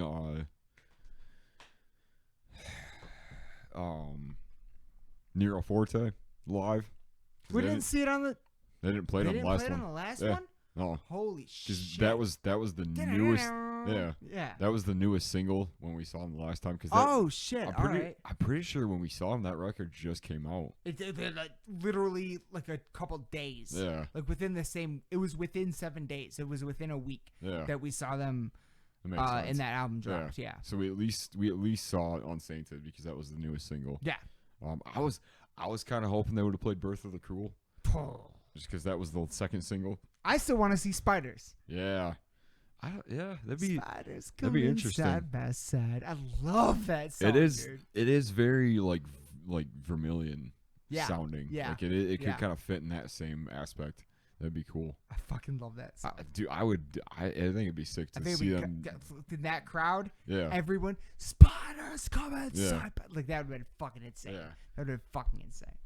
But yeah, all right, we'll wrap this one up. We got to move on to the next one. We got another show to talk about.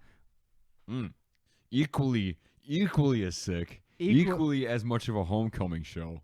Like as maybe more of a so. homecoming show. More so. Yeah. More so. Yeah. More so. But more so. Ah.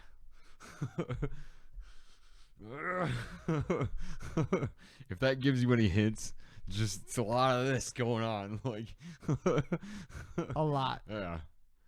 I don't know. What are you thinking? How you want to do this? How you want to handle this? Hang on. You want to stop for a second? Let us pause for just a moment so I can take a piss, and we'll Fair. be right back. Same. All right. Next up, the next show that we have to talk about tonight. Oh fuck! I just moved the fucking camera. Sorry. My bad, everybody. My bad, everybody. But I did have a quick little thing to kind of end that last bit with. Yeah. Because we were talking about, I guess in Oh, kind of the Slipknot show. Yes, Yeah. yes. And there was one thing that we forgot to mention. Go on. I guess I don't really remember. Jim Root. Oh yeah. Well that but there was also one other thing. Okay. So that night ended up being Jim's birthday. Mhm. So that was cool. That was we all got to sing "Happy Birthday" to Yeah. Jim Root. That was fucking amazing. Yeah. So yeah, that was in like I've been at a few shows where that's been a thing. I saw Judas Priest that night at Soaring Eagle, or it was his like 80. I don't know, Rob maybe Halford's. maybe he's not that old. I don't know. No, he's not that old. He's like but 60. I think he was like 60. I don't something. know how old he is. In any I know case, he's not 80. yeah, yeah, I got that way wrong. Anyway, yeah, so like there, there's been a few shows, but that was always a cool thing. But my question to you was, we were talking about, because with that show, I felt like as a fan and as being a follower of the band, being a maggot, I guess, for so long, I like that show to me, and the Mayhem Fest with where they put the the two up on the that I was talking about with Paul. Yeah. Like that was, I guess that was a bit of closure for me. And I guess, like, to your point when you were saying, like, there's nobody's really said too much, and it's very true. Like, I'm kind of You were with me. I'm shocked actually that there's been such a lack of people talking about Alexi, and especially bands that we've seen that like have toured with them, we're obviously Randy has their friends. Yeah. fucking Yeah. tattoo. Yeah. This right Yeah. here, if you can see it, COPHC tattoo. Yeah. Like on his It arm. just- I will have one day. Yeah. I will have one, and I will do what it's required to be a member of the Hate Crew. Yeah. If you want to know what it is, look it up. But go on. So I guess my question to you, in this sense, and with everything that's going on, like, I felt at least a bit of like calm, at least a bit of like closure with Joey and with Paul in a different sense because of the last show, because of what happened. So I guess my question to you is, like, what would it take? Like what would it be? Like what would you have to see to be like, okay, like For a little bit of I closure? can kind of not necessarily move past this, but I can at least like Never going to be able to move past it. True. Yeah. But that's just not. That's It's like losing, like, you or Preston. You know what I mean? Like, it's just. Or Jordan. It's just, like. Like, it's just not. There's no moving past it. There's just learning to live with it. But. right. What would do extraordinarily, like the amount that it would do for me emotionally, just to simply hear, like, because we talked about it earlier. I have been to now 9 or 10 shows this year, and the perfect segue, the only show that I've seen anyone else wearing a Children of Bodom t-shirt was at the Black Dahlia show at St. Andrews Hall in Detroit, up from the Sewers tour. And that's what we're going to talk about next. But that is the only time. It's the first one. The most recent one is the first one. One other time, the first time I went to the Metal Tour of the Year at DT, I did have some people see it and comment on it. We had a conversation about them. That was awesome. Mm-hmm. But what is weird to me is that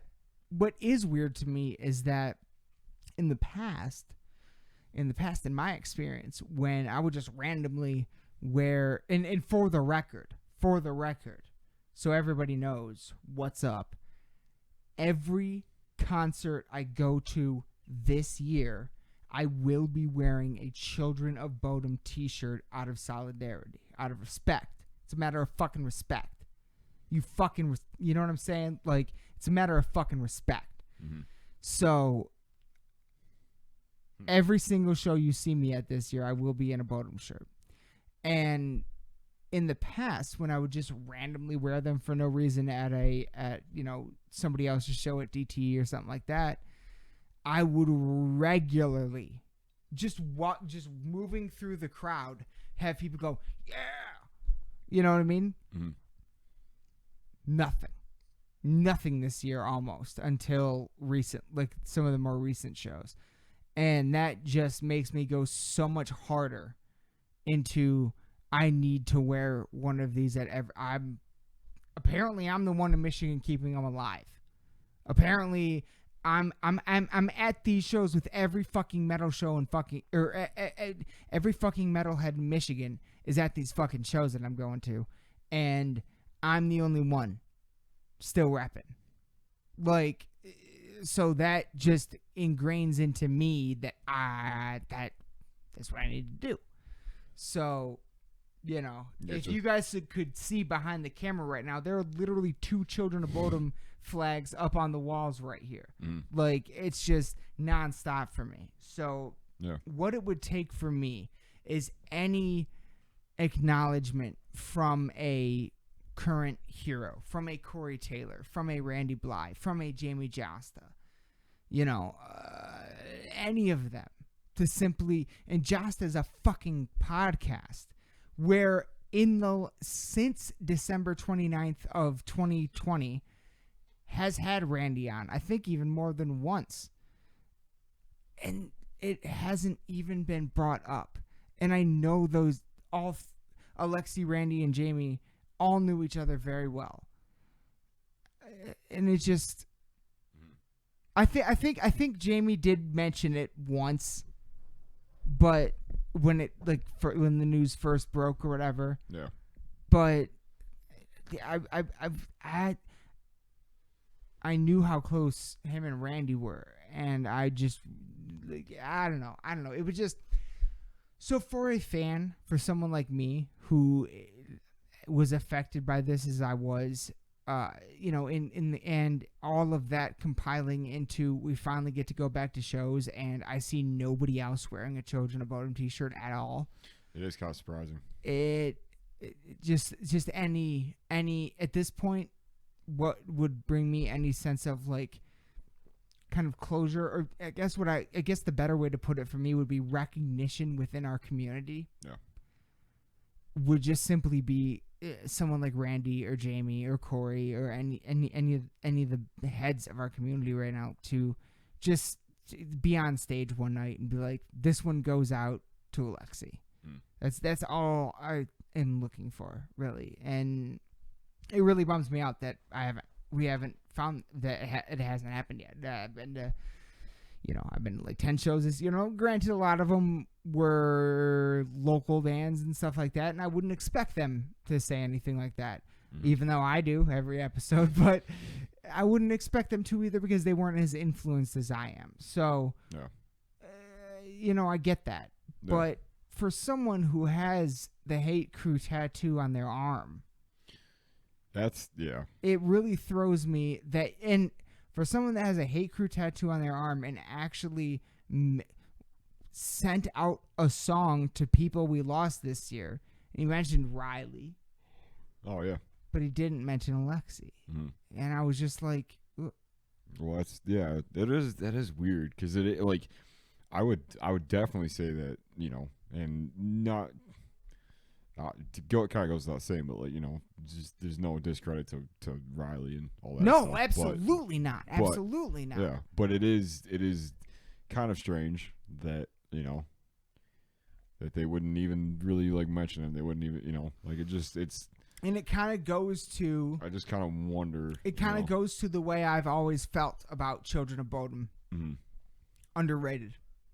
Never got the credit they deserve. 1000%. And never got the recognition because and it just hurts me that a little bit that I haven't heard any of like the people that I view as like the fucking leading people of our community just like not mentioning it because to me it was that like no exaggeration, like I felt the same way about the news about him as I did about Joey, about Very Dark Days. Yeah, like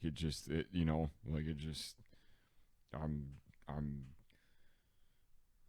I mean everybody kind of deals with it differently, but at the same time, like, you would kind of hope that the peers of just who he was, right, like the peers. You would because I was a fan, and it's like I haven't heard any of his peers. I've heard that's not true.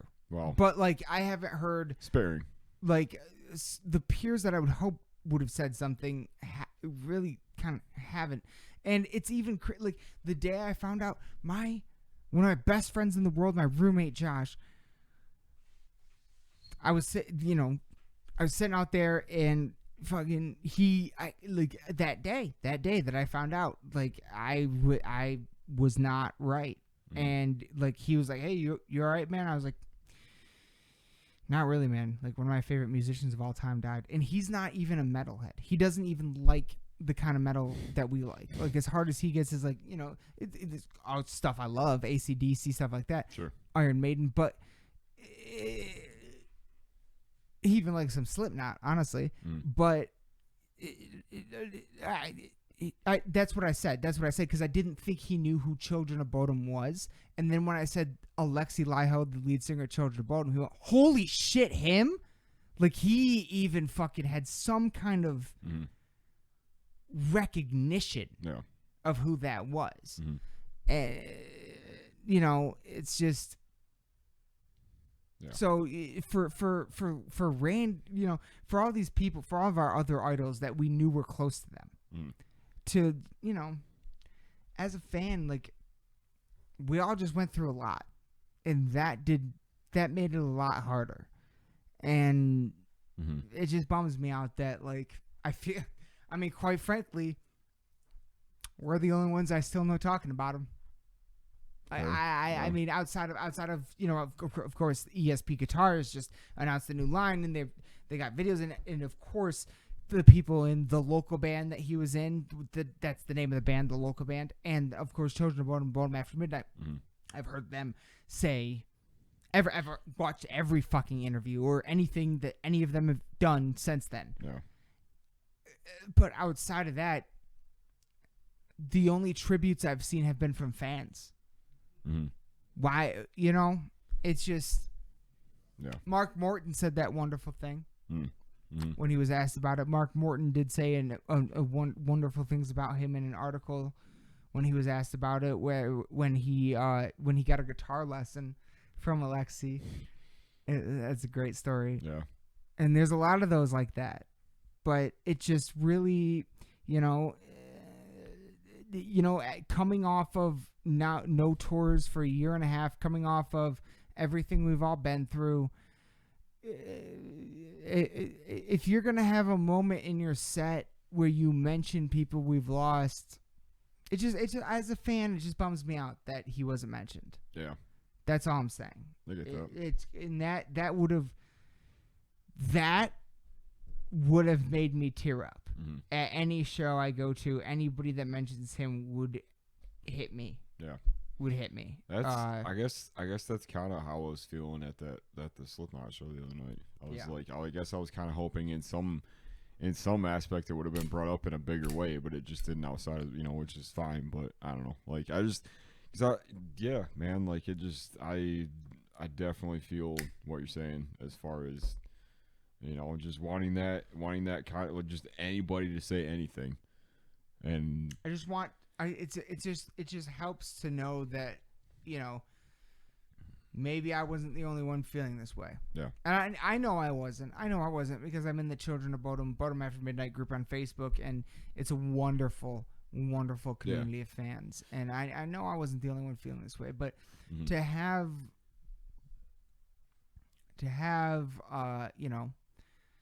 someone who I idolize almost as much as Alexi, and I know they were friends, any of them, and to have them kind of like not mention them, it's just I'm like, man, they're still underrated.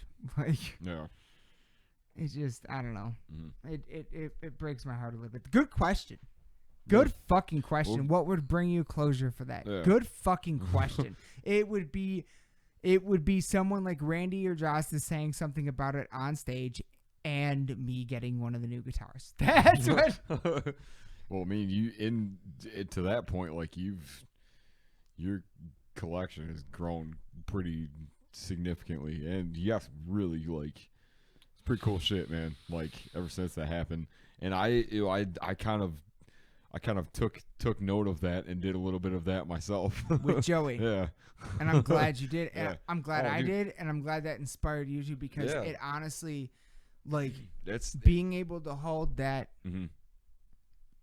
There's nothing more therapeutic to me than just sitting down with one of his signature guitars and just like being able to play Are You Dead Yet? Being able to play some of his songs on that guitar is just, it makes me feel connected to him in some kind of way. And so, when you fucking texted me that shit, I was like, I think I literally said this. I was like, you can always make more money tomorrow, but this thing will give you more than any dollar ever will. Yeah. Like, just buy it. I don't care how expensive it is. Just fucking buy it. I can't tell you how much of that has just been ingrained in me because of all the stuff that's happening. Like, anytime I see something, like, I always argue with myself about, like, man, so do I. You shouldn't. So do I. You fucking know you shouldn't, but at the same time, it's like irresponsible. Yeah, but it's being irresponsible. We know we're being irresponsible, and then we go, fuck. At the same time, yeah, like you like, there's been a couple of times, like I got one of his black alpha symbols. Sure. Yeah. I got one of his black alpha symbols that I'd never seen before, and a snare drum, like one of the copies of it, and I was like, if I don't go in on this right now, I will probably never see this again. So probably not. And have you physically received them yet? You have? Oh yeah. You haven't sent me a picture. You sent me a picture when you told me when you ordered them. So you sent me the picture of what you ordered, but you haven't. I don't. Sure? I'm 90% sure you haven't. You have not sent me one where there's one on your drum kit. 100%. Okay. Well, 100%. I guess I haven't seen you playing it yet. Yeah. Well, in fairness, ever since I got that ride cymbal, I haven't played it. I haven't I don't blame you. I don't blame you. It's that kind of thing where it's like I really like I know I will eventually, and like it's like very very lightly used, but I just like.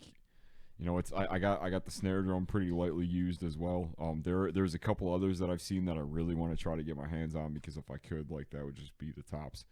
Like I have his snare drum, but it's not the one that has the S's on it. And there's also there was a red one that I saw the other day that I lost my mind over the other day. I actually think where was it posted to? Was that on Slipknot's page? I have no idea. I saw a fucking one the other day where I was like, "Oh my god, Aaron needs that." Yeah. Like, I don't know if it was red or not, but yeah. So I saw a cool one the other day. Yeah. So in any case, yeah, like it's it's that kind of stuff, and it's whatever, because I feel like Bodum had. They like maybe not as much, but they had a lot of really specific merch stuff, a lot of really like limited run type stuff, a lot of stuff that's out there that is like kind of pretty rare at this point. Very. They had Zippos. Yeah. That you cannot find. I've seen those. Yeah. You cannot find anymore. Like they good luck. Like there's a lot. Yeah. So it's like, to me, it was, had it not been for you buying his his versions of his guitar and stuff, and like I don't think that would have been something that I would have been like, oh yeah, like I need to do this, like it's because it all just kind of helps, like that's man. And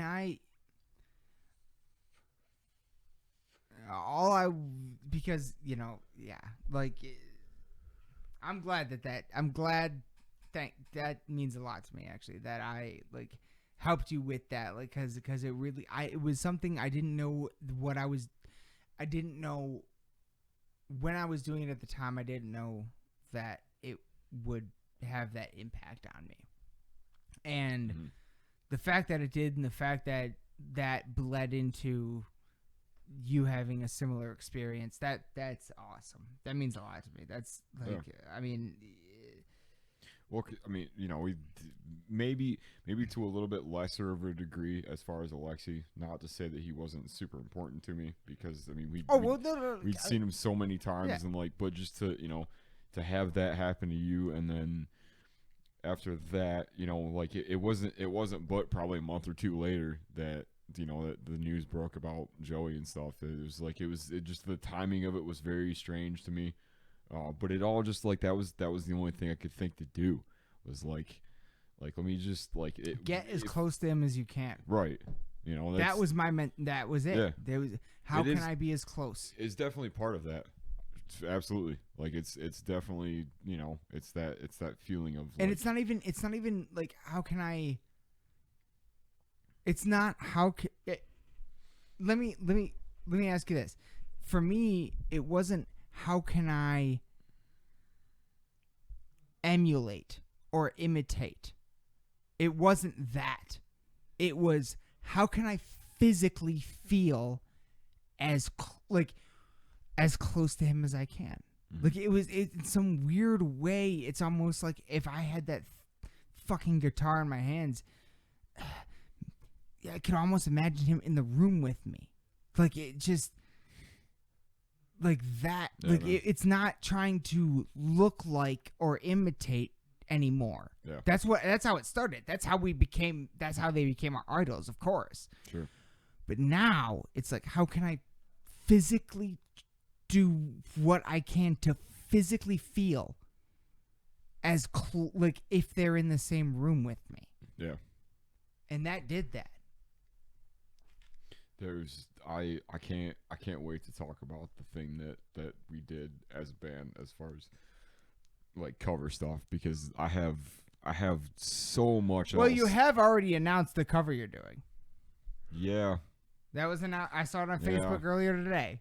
So you can say that Balgraith has done a Slipknot cover of Surfacing for what is to be a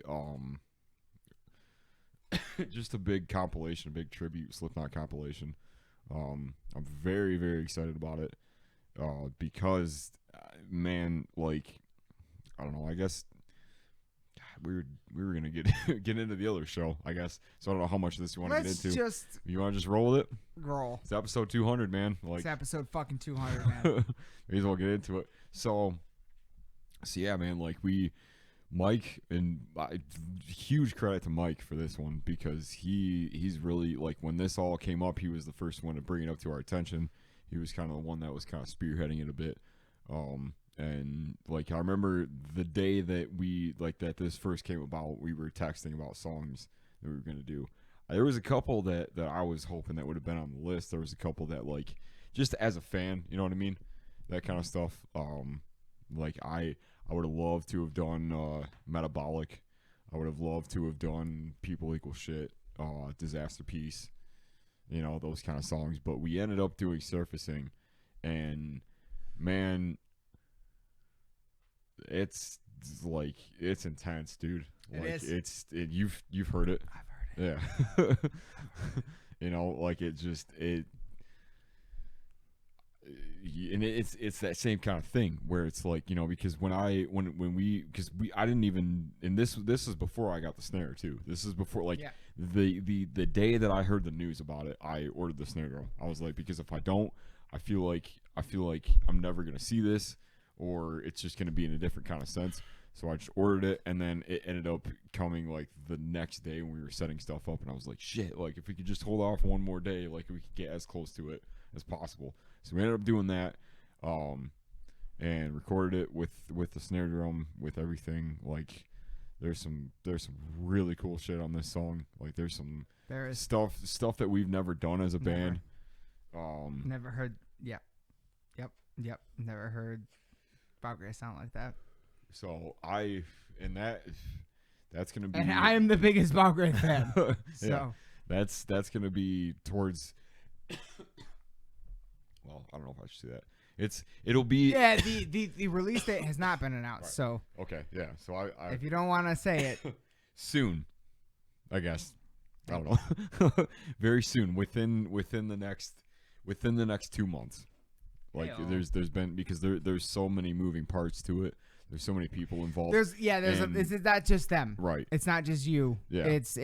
There's a lot of. Yeah. All will be revealed very soon. It will make all the sense. Trust us. A lot of very cool bands. A lot of bands I've been listening to for a while. A lot of, like, newer bands have been coming out that are kind of on the top of their shit. So yeah, man. Like, to your point, you know, like, I just, like, there was something about the recording of that, and I feel like I want to do. Maybe we should talk about this after this one. I kind of want to do something special for that, because I feel like that'll be something. A special episode? Yeah, for, like, the release? Yeah, something different, you know. I think it'd be cool to kind of, like, really get into it, because there's a bunch of stuff that I want to talk about as far as, like, the recording of it and stuff. I think it'd be cool. So I don't know how far you want to get into it. We should probably talk about the next show. No. We'll save that. Yeah, we'll save that. But yes. Any ideas you have? Yes, yeah. I say yes to. But I guess to kind of give a little bit of it, since I was already going into it, like, just the feeling of, you know, it was fresh in my mind. The whole thing, the whole loss of it, how I was dealing with it, because that's a whole other. I mean, we talked about it in the episode. We did a whole 2-hour episode of it. Yeah. It's out there. You know, but this one hit me very, very, very, very hard. In a lot of different ways. And so to be able to, you know, to be with this band to cover this particular song after all of this was very, like, I felt like I had a specific obligation to, like, just give it what I had, you know, and, like, it'd be lying if I said that I didn't feel like those recordings are very significant to me. Like, there was so much of it. Like, I mean, it didn't go any differently than any of the others. I think I might have done it in, you know, there was quite a few takes done, but that was just because I wanted to make sure that it was, you know, where it should have been, and where I kind of wanted to hear it with, and you know, just so that we had some decent takes to go off it with. But like, dude, it was, you know, I wanted to make sure that it was something that was very, you know, specific to what, you know, just the attitude of the band, attitude of Slipknot. Like, you can't, that's the thing about their song, and Bodum as well. Like, you know, you can't fake it. You can't half-ass it and play it like, you know, and especially with, you know, surfacing.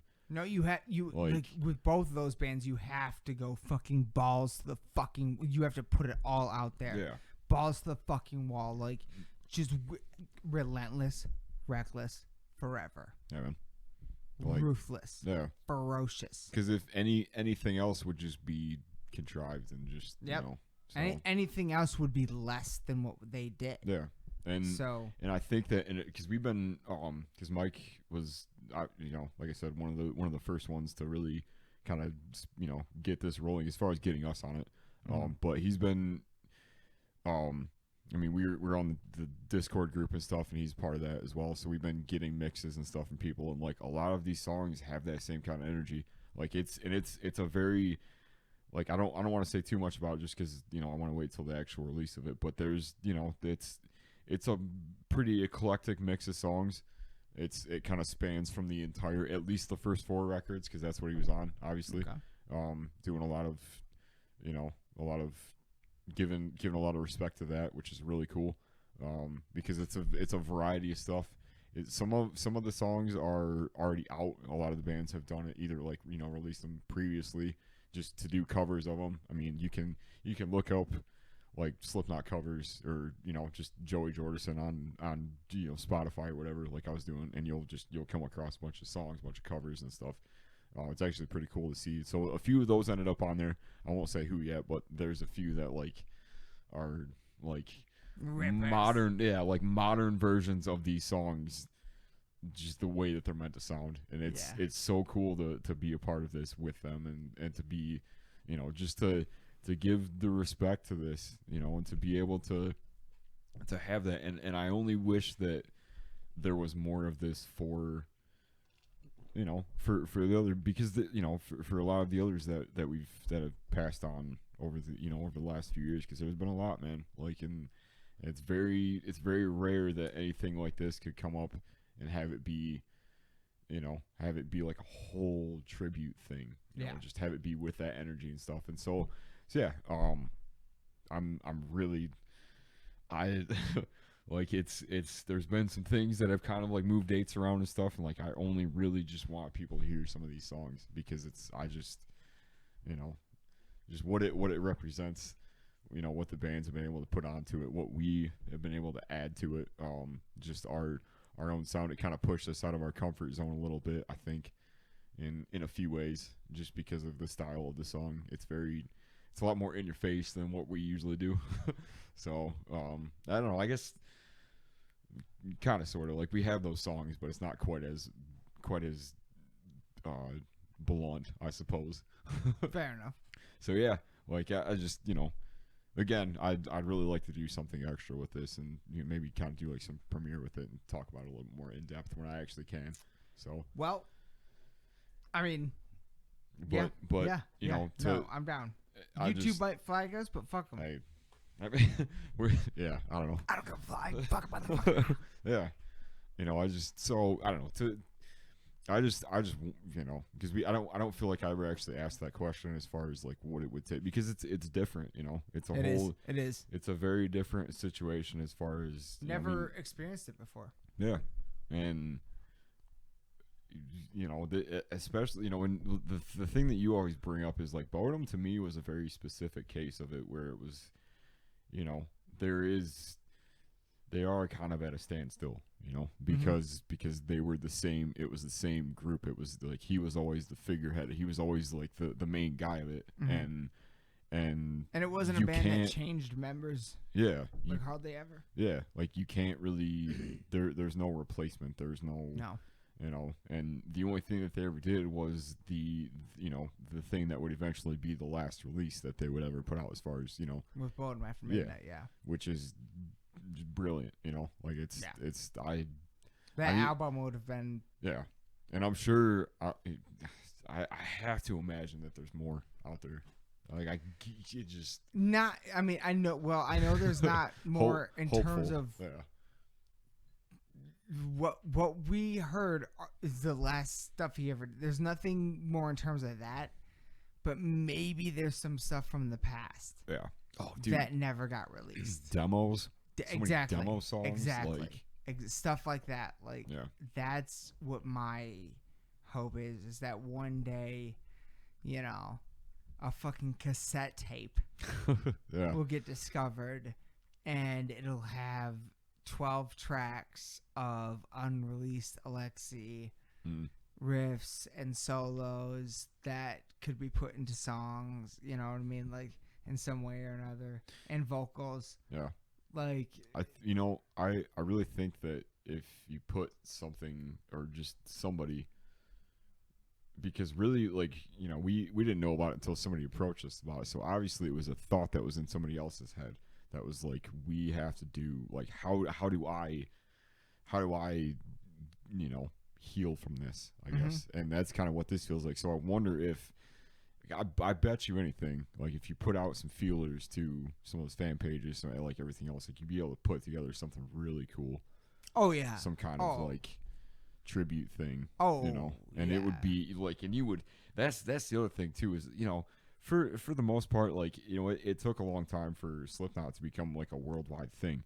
But it was something that within the US it felt very, it was like, like you saw them before you heard about them kind of thing. So they were at least in the conversation for a little while. But I feel like with Bodum and with bands like that, like you could get some responses from some bands that, like, from across the world that are just trying to get, that are inspired and influenced by this, but don't necessarily know quite what to do with, with that kind of thing. You know what I'm saying? That's actually, I do. That's actually a really good fucking point. I didn't think about that.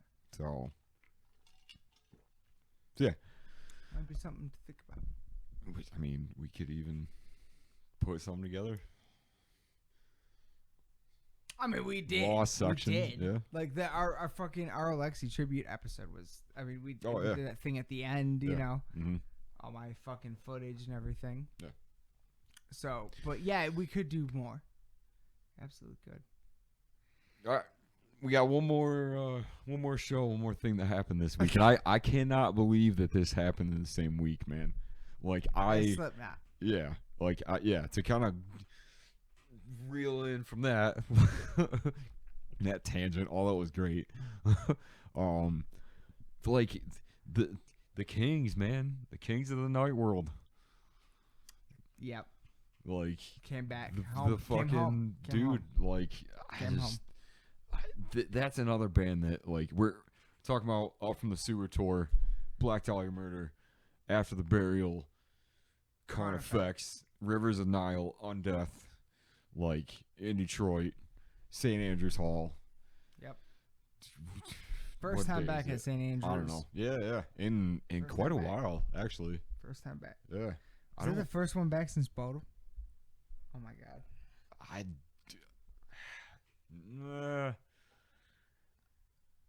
Was it them or children? Or was it? It was Bodum or Cannibal. It was Bodum or Cannibal. It was the last two there.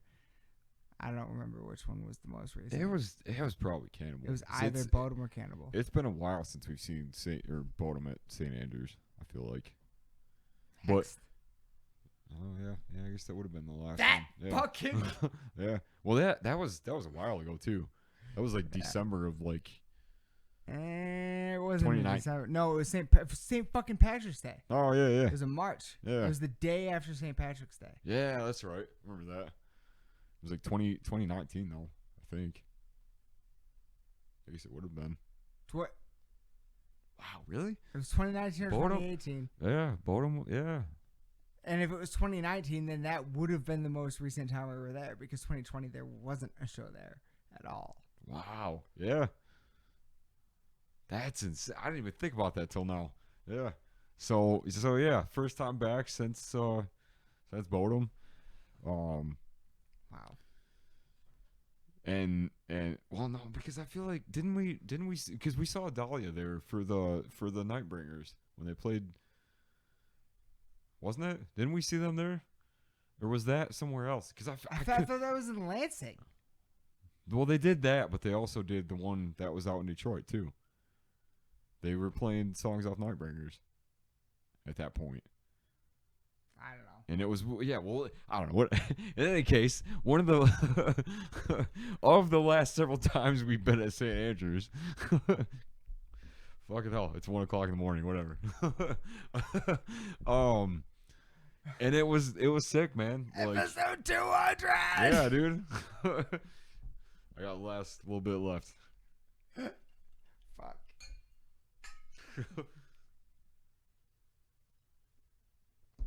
What I will say about that show, to reel it back in, I felt like even though we showed up a little bit later for a variety of reasons, We did. we saw at least Carnifex, After the Burial, and Black Dahlia Murder. All three bands of which I feel like had kind of small, like kind of short sets. Yeah. Yeah. I was a little Carfax, 8 song? not even like I'd say like 6 maybe. Oh, Jesus. Yeah. Well, I looked up the set list for the before we went for them, for them, not Dahlia, and it was 8 songs. Okay. But I don't know. It did kind of feel like less. I don't know. Yeah. Well, they at least played the three re-releases of the songs off the first album, which were sick. Because I love those. Those were a couple of songs I've been waiting to hear for a long time live. And it was, that's the other thing about them is that you and I we are massive Carnifex fans, and we absolutely fucking adored World War X. Yeah. To this day. Oh yeah. To this day. Mm-hmm. It was on our Filthy 15 list, and Still listen to it. And until now, until this show, this is the first time we've seen them play any World War X songs live. Oh yeah, yeah. Because I literally had a ticket to that World War X show, headlining Carnifex World War X show at the Machine Shop in Flint when the pandemic. It was literally in March. It was in the March of the same year. Like, it was right when everything hit. Yeah, I remember that. It was the first time I've ever had to physically go to a box office and return a ticket. Yeah, and that was gonna be insane. Ugh. Like, I don't. At the Machine Shop in Flint, a Carnifex headliner. Yeah. Oh my god, total fucking chaos, dude. Nothing but that. Yeah. So not only that, they also released Graveside Confessions, like what, like a few weeks ago. Yeah, before this tour. Yeah, released. we got a Dark Reflections coming out for that still. So this is, they're on a opening slot, touring 2 new albums. Yeah. Wow. Yeah. And they I didn't played. think about that. And they played 3 songs from their first album. Yeah. Which. That's why these are some of the greatest motherfuckers going to this day. Yeah. That's hard. Yeah. That's hard. I mean, That's a bad motherfucker right there. That's definitely a testament to how good that first album is and how good they've been since. Like, and they closed with Hell Chose Me, which was for kind of sort of the first time I ever really paid attention to them.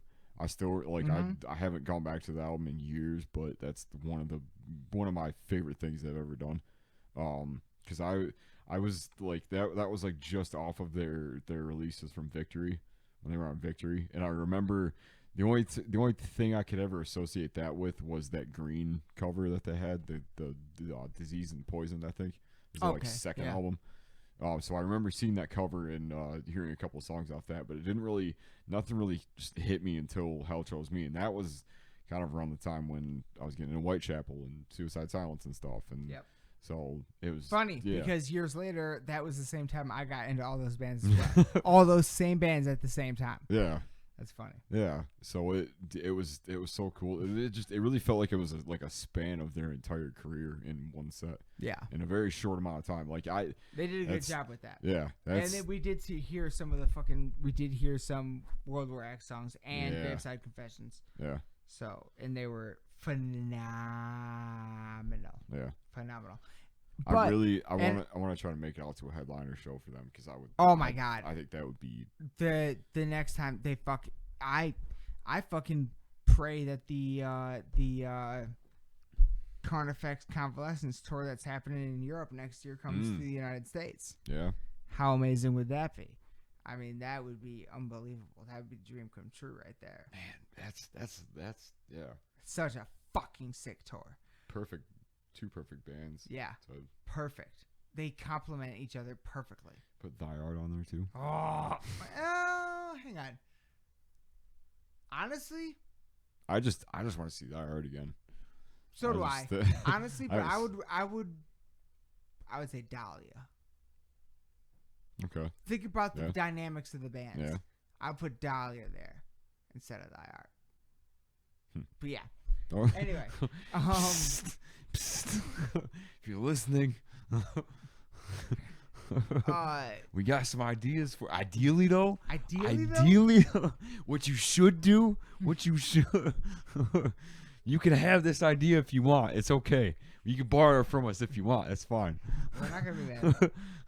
I'll thank you. When's Bye. the plague? Oh, ooh. 3 Inches of Blood. Yeah. I'm just trying to bring back bands that I wish yeah. would come back. Putting it out there. Put it out there in the fucking zeitgeist. So yeah. Did you catch After the Burial at all? Perfect segue. Yeah. For me, Keeping it going with the show. 'Cause you guys came down to figure out what the fuck I was doing because I was stuck in the merch line. and then I found Keith Oh yeah. once again. Yeah.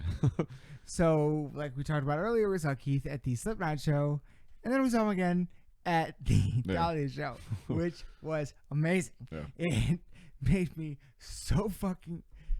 Literally, like, we went downstairs to get in line for a drink, and Preston taps me on the shoulder and goes, "Hey, look behind you, man. Is that Keith?" Mhm. I look like, "Oh, it's like, I was fucking so happy to see him. I couldn't believe it. Like, because I was texting him earlier that day, Yeah. and I didn't look as. And then I got, like, after I was texting him, I got on the road and I was driving all fucking day, so I couldn't like light up. But then I don't look at my fucking phone while I'm texting unless it's to change a song or whatever. Yeah. So. It was just really, but it was really awesome to see him, and during that, I think during After the Burial, I think I was down there talking to him like the whole time. I think I don't Yeah. remember seeing After the Burial Okay. at all. Did you? A couple of songs, yeah, and like I've seen them a handful of times. I think they're fucking sick. I was really like seeing. I think they're way better live than I've they've been seen on 'em. record. I have seen him before. Yeah, they're like they're kind of like Dahlia in the sense that I feel like for a long time they were just kind of opening for everybody. They were just on. Yeah. I don't. Yep. I don't really ever think that I've seen them do an actual headliner. They probably have, I'm sure, because they're great. But yeah, it was cool to see some of those songs. I was real bummed that they only played like 4 songs or like 4 or 5 songs. I feel like their set was really short. Really? Maybe, and it could have been longer than that, but they went on kind of a weird spiel about how somebody like they went out partying the night before. I don't know if you caught this. They ended up like going to a bunch of places and like something about like somebody like plugging the shitter at the venue. And like that was just a whole big part of it. And then they were like, "So we got like 1 song left or whatever." And I was like, "That's kind of weird." It was just kind of a yeah. So outside of that though, man, like I just like they're another band that's really interesting to me because they have kind of they just like they started off as a 2 guitar player band, and then Justin, who was their old guitar player, I don't know if you remember a few years ago, and I want to try to like make like bring light of this and like come correct with it. But he went missing at some point, and there was like a whole big thing about like they found his car like outside of like a park somewhere, and like they found him later on somewhere, and like he was like getting all these crazy messages and stuff, and like so he ended up passing away, and then they put out a record called Dig Deep, I think, which is their first record without him. And I kind of think that I was a big fan of it. It kind of got me back into the band in a big way. And I haven't really seen them since. And so it was cool to see them open with Lost in the Static, because that song was one of their biggest since they come back. It's like I'll have to send you some stuff about that whole thing, because like I guess I don't really want to like touch too much on it because I don't really fully remember it. Fair enough. But it was like I just remember seeing little bits of it, and then all of a sudden like just seeing that he passed away or whatever because they found him, and it was just kind of a crazy story. And like I'd seen him at they played Bloodfest the one year. Yeah. They were like second stage of Bloodfest. It was one of the best bands that day. I still remember that set pretty vividly. It was just after In Dreams came out. I was really into that record. I was I might have told this story a while ago about the time I saw him at the Loft with Winds of Plague and After the As Lily Dying. Yep. How I like tripped somehow in a mosh show pit. that I should have been at. Yeah. How I like tripped in like a mosh pit, or like got pushed down somewhere and like was like got landed on by a bunch of people, and like met Winds of Plague that night and stuff. And so yeah, so like any time, like they were at like one of the Warped tours I went to. So like I'd always been a fan of them and stuff. That's so, why I try to put them out. Yeah. And Jamie Jost always tries to bring back 3 Inches of Blood. I'm like, Winds of Plague, dude. Yeah. They were the best. Fucking Plague. They're one of the best. Where somebody's on fucking 2008 shit. Yeah. Oh my god, dude. So that fucking song still gets me so fucking hard. Yeah, even especially the remaster of it. It's really cool. Or just the re-recording of it. So yeah, it was cool to see After the Burial. I loved the closing song that they did. I loved hearing some of the new stuff off of I think it's Evergreen was the last record they put out, which is like a year or so ago. So yeah, they played a couple of songs off of the record that got me into them. So yeah, it was cool to see. But and what I'll say was it was really fucking fantastic to see Keith, and we had a wonderful conversation that I guess some of it would have to have been edited out, but we had a wonderful conversation that I wish that could be on the podcast. Yeah. And I just always love, I didn't going into everything this year, after everything that happened, I didn't really ever expect to have as much to see him in person as many times as I have this year. Yeah. And I feel very fortunate that I've been able to do that, and I just, every time I get to see it, it's like a fucking, a buddy you don't get to see too often, and you finally get to see him, and it's just every time we have an awesome fucking conversation. Every single time we've had like a really crazy awesome conversation. So, it's just yeah, I really appreciate it every time I get to see him. Yeah, absolutely. I like it's kind of thing where like, I mean, you mentioned earlier he was on the show twice. Yeah. And like both times I just like even like the first, because like we talk sometimes about like the fact that like sometimes the first episode with somebody's like you're trying to get the conversation going, you're trying to figure it out. We were meeting them for the first time. Yeah. That was our introduction ever. Yeah. First time ever. Like, yeah. And he's always been one of the ones that's always just been pretty open about everything. He's like, so he's some of my favorite episodes, some of my favorite just memories stories of doing that we've stories, had. yeah. Like the stories that people have told us, like he's told us some of the craziest stories, and that's what the fucking conversations that we had. He was telling me fucking stories, man. Like, I'm like, why don't you have a podcast, right? Bro? I was just gonna say that. You should do a fucking podcast. Like, oh my god, it's absolutely amazing. So what else? Always yes. But what Keith, Mm. you, me, Preston, who was also with us, as well as Mike and Alex. Again, this was another group show that we all went to together. Yeah. Would all agree was the most amazing thing of the night was, of course, the Black Dahlia murder returning home to Detroit, Michigan. This is another example of a band I've seen Dahlia. Oh my God. I've seen Dahlia 20, 30 times by now, because like after the burial, like you just said, there was a point in time when I was coming up in shows where Dahlia just opened every fucking show. Yeah. Every fucking show in Michigan. Mm-hmm. The opener is Dahlia. Yeah. So every big metal show. And I just like Slipknot. I don't know if I've ever heard them sound better. Brandon Ellis, Mm. his solo, like I stuck out. Yeah. Like was so on point.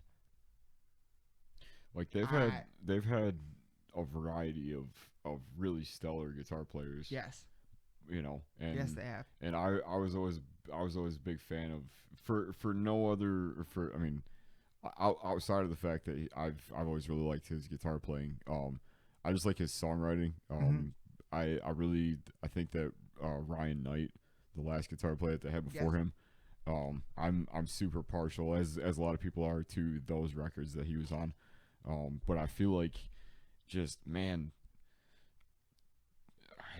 Brandon is just like his soloing and just the way that like even a lot of the older songs that they play, because they ran the gamut of They songs from every record, and in a full lot catalog set list. in a way that a lot of other bands outside of I just wish that they would have played Warborn, because I knew it was on their set list, and maybe it was because the show was running weird that night. Maybe they cut it. I don't know, but like, just if you're watching this, I want to see that song live at some point. But they played. I mean, they played Oak and Steak. They played. You played drums for a track that Trevor sang on. Yeah. So maybe Yeah. Hopefully he will. Yeah. Yeah. We'll make it happen. But Yeah. That's another. This is another. Same thing with Carnifex. Mm-hmm. In the time during the pandemic, this is the first time we've seen Black Dahlia Murder touring the album Firminus. Yeah.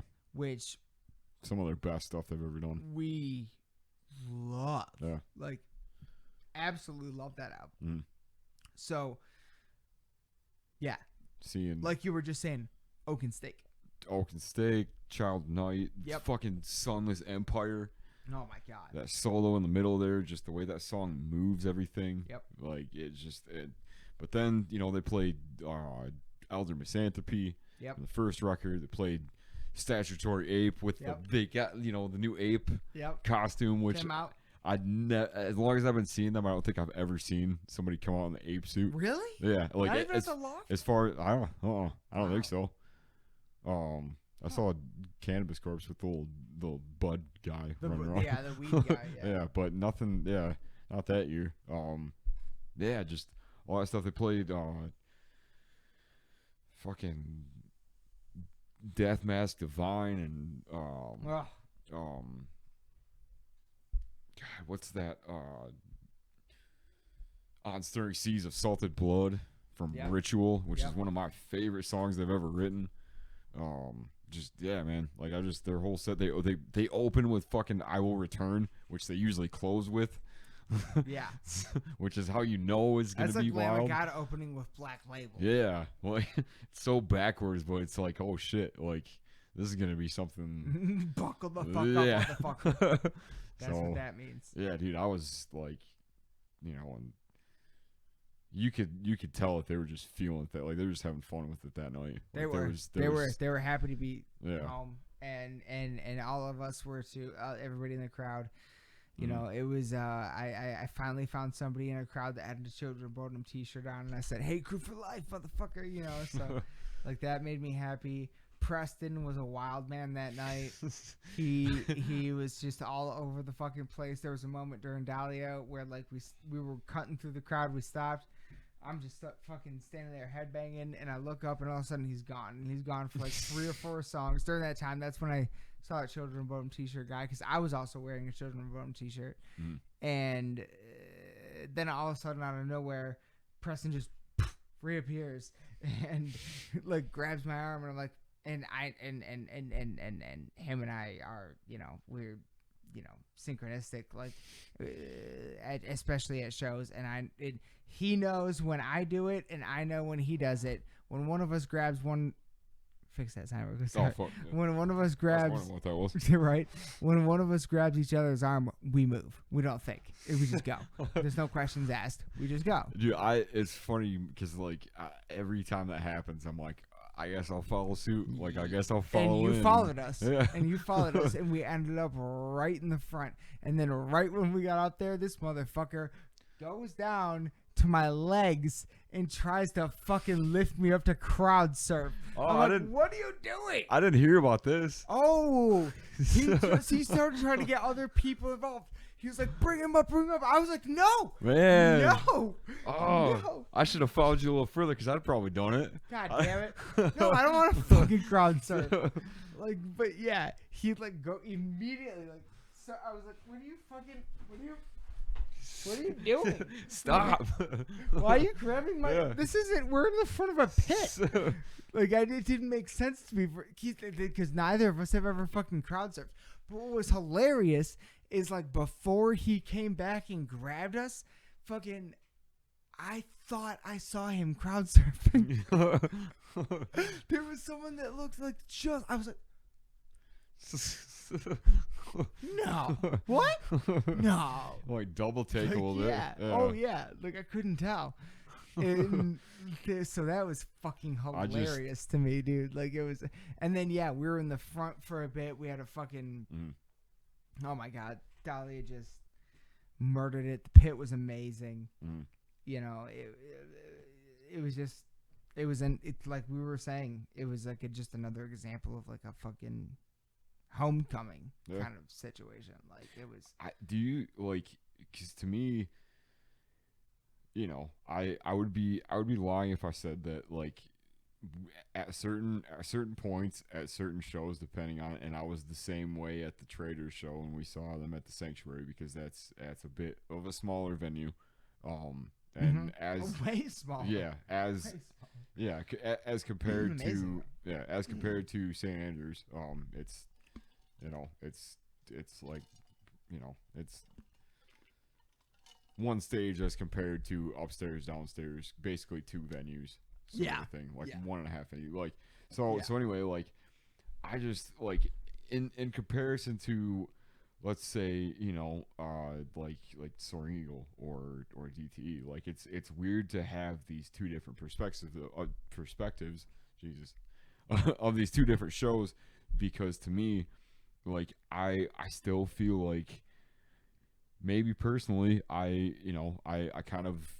approach them differently because of what, at least now, as far as like just the size of it, like how many people are in a smaller enclosed space.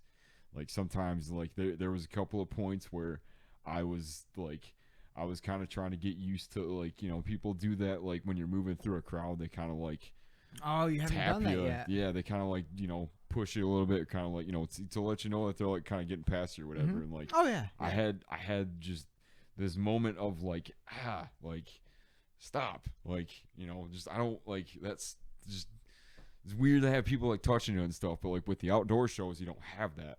So it's like, it's weird to me to like, you know what I mean? Like it's the little things that like really done that. Yeah, like I've been to a couple of smaller shows, but like 3 of which have been outside where you haven't had to deal with that. Yeah. And this also was the first one that, like, with the COVID. See, I was already, I'd been to many like that already. So yeah. I didn't even realize that. I mean, so I just, so the first one, it was for me. The first one I went to, it was weird. Like you're not sure of like, where to stand with everything. Like, especially first time you get back in a pit, you're like, what am I doing? But also, but there's something about, because it's I don't know. Sorry, I didn't mean to cut No, you no, off no, or no, whatever, no. like, Go. there's because it's the same. So standing on the hill at DTE watching that stuff with all those people around, I didn't feel that, like, I felt the same as I did when I was like when we were watching Dahlia, or like when a band was on stage. Like it was that like I was able to kind of tap into that, and it's, I guess it's kind of, maybe it's kind of the first time that we've talked about, like, you know, post weird shit, like what it's like to actually go back to shows and stuff, like what it's, you know, like because there are things that I think about when I'm in those situations that before I never gave a single thought to. Like it was just a part of it, you know, as opposed to now I feel like I'm a little bit more aware of, like, I don't know, like there's certain things that kind of, you know. See, for me at least, it's been, at first I was definitely way more standoffish, way more like nervous and things like that. But now, what ended up happening for me is that, like, the things that you just said, the things that you notice, like the things that you would never have thought about before, you think about now. Mm-hmm. That stuff, yeah, I thought about that too in the beginning, and now, after what I've seen and experienced, it's all just melted away. Mm-hmm. And it's, for me, it's, we're back. And, you know, I don't know if that's gonna be true in the long run. I'm just telling you how, I'm just saying how I feel when I go to these things. Sure. When I go to the shows, that's all I'm saying, is how I personally as an individual feel. It is just like, I mean, man, you know, I've at this point, I've been outside in a crowd of, you know, a few thousand people. Mm-hmm. I've also been packed in like a fucking sardine and into a tiny ass building with hundreds of people. Yeah. Moshed, screamed, you know, gotten other people's sweat and fucking blood on me. Yeah.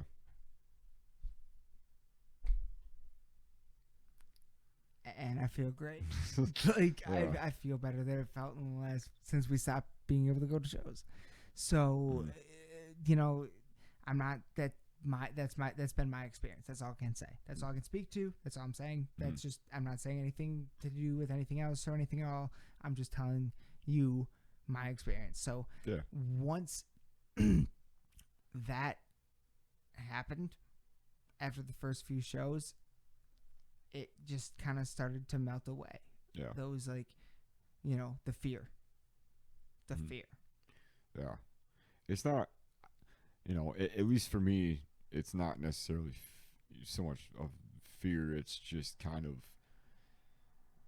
Or anxiety, or yeah, kind of like just having to kind of, maybe more so at certain times than not before. It just having to kind of stop and be like, you know, this is, you used to do this, like this is fine. This is like, it's home. It's cool, yeah. This like is it what just, we do. yeah, and just having to be like, you know, okay, like, sure, like this, you know, it's weird that, I mean, I don't know. Well, I just kind of wanted to figure out if there was anything, you know, like, because you know, it's more so like the smaller shows. It's I didn't, more yeah, so man, I didn't really realize that would have been your first, like, kind of, and that I didn't know that would have been your first one kind of like that. Yeah, well, because the last because I had already been to a few, so I for some reason just thought that you had two. Yeah, well, I mean, I had, but I mean, again, like they've all been outside, like they've all no, yeah, and but that's different. That's different. Yeah, you know? That's definitely different. Which is that, you know, something else I didn't really think about as far as what type of, you know, there's different kinds of shows. Yep. And maybe that became a little more obvious to me, you know. And even at the fucking outside show, there was still a pit. Yeah. Right behind us. Mm-hmm. We were involved. Yeah. Yeah. So, I don't know. Like, it's just something to think about. Like, and I probably had a little bit of a different response to it. You know, maybe at least like as far as like just getting there, like as far as like and like trying to like get comfortable with it, because and it's also a type of thing where like the last few that we've been to have like outside of Knotfest, like things have been going on for a while before we got there. I don't know if that has anything. Yeah, to do well, with that's it, true. That's true. So Well, let me tell you what. Your mind is gonna be fucking blown at this fucking Halloween show yeah, I'm really excited about that one. because this is a venue unlike anything any of us have ever seen, and you're gonna. I should fucking film you when we walk into this. I should be on Instagram while we do it, cause you're gonna walk in at first and just the fuck. And then I'm going to take you, and then you're going to be like, whoa. And then I'm going to show you the other thing, and you'll be like, what the fuck, dude? Like, this is the craziest thing I've ever been in. Like, you're going to oh, man, I can't wait. I cannot fucking wait I mean, for you to lose your fucking mind. Yeah. Oh, I'd be like, oh. I would be lying if I said that, like, you know, outside of that kind of stuff, like once all of that kind of subsides, because it does eventually, like, you know, you get in where you're at and you start watching the show and you kind of like just, you know, like I said, you just kind of remember like, oh yeah, this is, you know, Yeah. this is what happens. Like you just, you know, just kind of enjoy yourself or whatever. Like there's, especially at that Dahlia show, like Yep. watching all that again, you know, seeing some of those songs and just like, Especially like some tracks off Verminous for the first time live finally. yeah, The Up From the Sewer Tour fucking. yeah. Oh my God, a homecoming show. Mhm. Yes, they did play in Grand Rapids already, like a month ago or so, but Mhm. this is Dahlia back in Detroit. That's I mean, there's no St. Andrews Hall. There's no, Yeah. you know, that's Dahlia. That's Eminem. You know, Yeah. that you know, it's fucking amazing. And you guys got to talk to Trevor for a little bit. Yeah. That was fucking awesome. Like just everything about that night was fucking incredible. It's always great, man. But you know what else is great? What? Fucking 200 episodes, man. We did like 200 I guess you know. I honestly didn't think that this one would go on this long, and I like, had another thing planned to talk about to get us kind of like in the mode for spooky season. But fuck it, because we're done. This is where I can't go on anymore. Yeah. It's so late. Like I did not expect this to go this long. I love it though. Because it's a fucking great conversation. I mean, yeah. God damn it, dude. We saw some amazing shit. Without further ado though, this is the first episode of our spooky season. Next one it will be all more related to we got to talk about the fucking horror movies we've been watching lately. We've been really diving deep into this shit, and there is so fucking much coming for October. We have a lot. I'm not gonna announce anything yet, but like it's probably gonna if all things pan out, and sometimes they don't. And that's okay. Yeah. But if all things pan out, we're gonna have the biggest month of our lives. So on this podcast, that was real fucking cool, man. Real fucking cool. That was real fucking cool, man. So yeah, I don't know. Just for anybody still watching, still paying attention to this, like commenting, liking, whatever. Like, because we got quite a few subscribers. I don't know how many. Whatever. Numbers don't matter. Just thank you, because we used to have none. Yeah. Like, you know, it's just, and like you posted that thing the other day about all the different setups that we've had over the last little and while. I even fucked up. I didn't even fucking, there were like 3 of them I didn't even post. Yeah. So we have actually more than that. Yeah. But this one, I mean, is definitely the best yet. Potential to do some extra But that's stuff. my point though. It's growth. That was my point with that post, is evolution. You know, you start and don't stop, and you see where you get.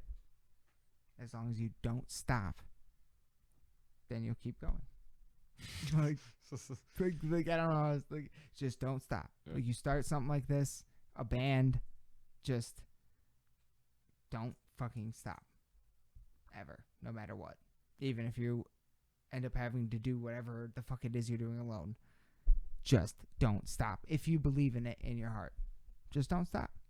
Just don't stop. Ever. Yeah. I don't know. I don't know. Word. That's the I mean that's the only Yes. like that's Yes, the yeah, only true. thing I've ever heard. Like every comedian, every musician on everything, podcast, interview, whatever, documentary, that's what they all say. That's the one thread. There is no right way to do any of this shit, but there's no fucking textbook on it. Mhm. But the one fucking thing I've heard them all say is just don't stop. Just never stop. Just keep going. And apparently, you know, I don't know. There's some proof in that.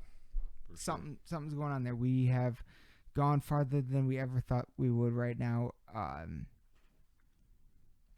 Yeah, it's been fun. I cannot thank the bands, the podcasts that have reached out to us, that have been guests on our shows, that have allowed us to have been guests on their shows.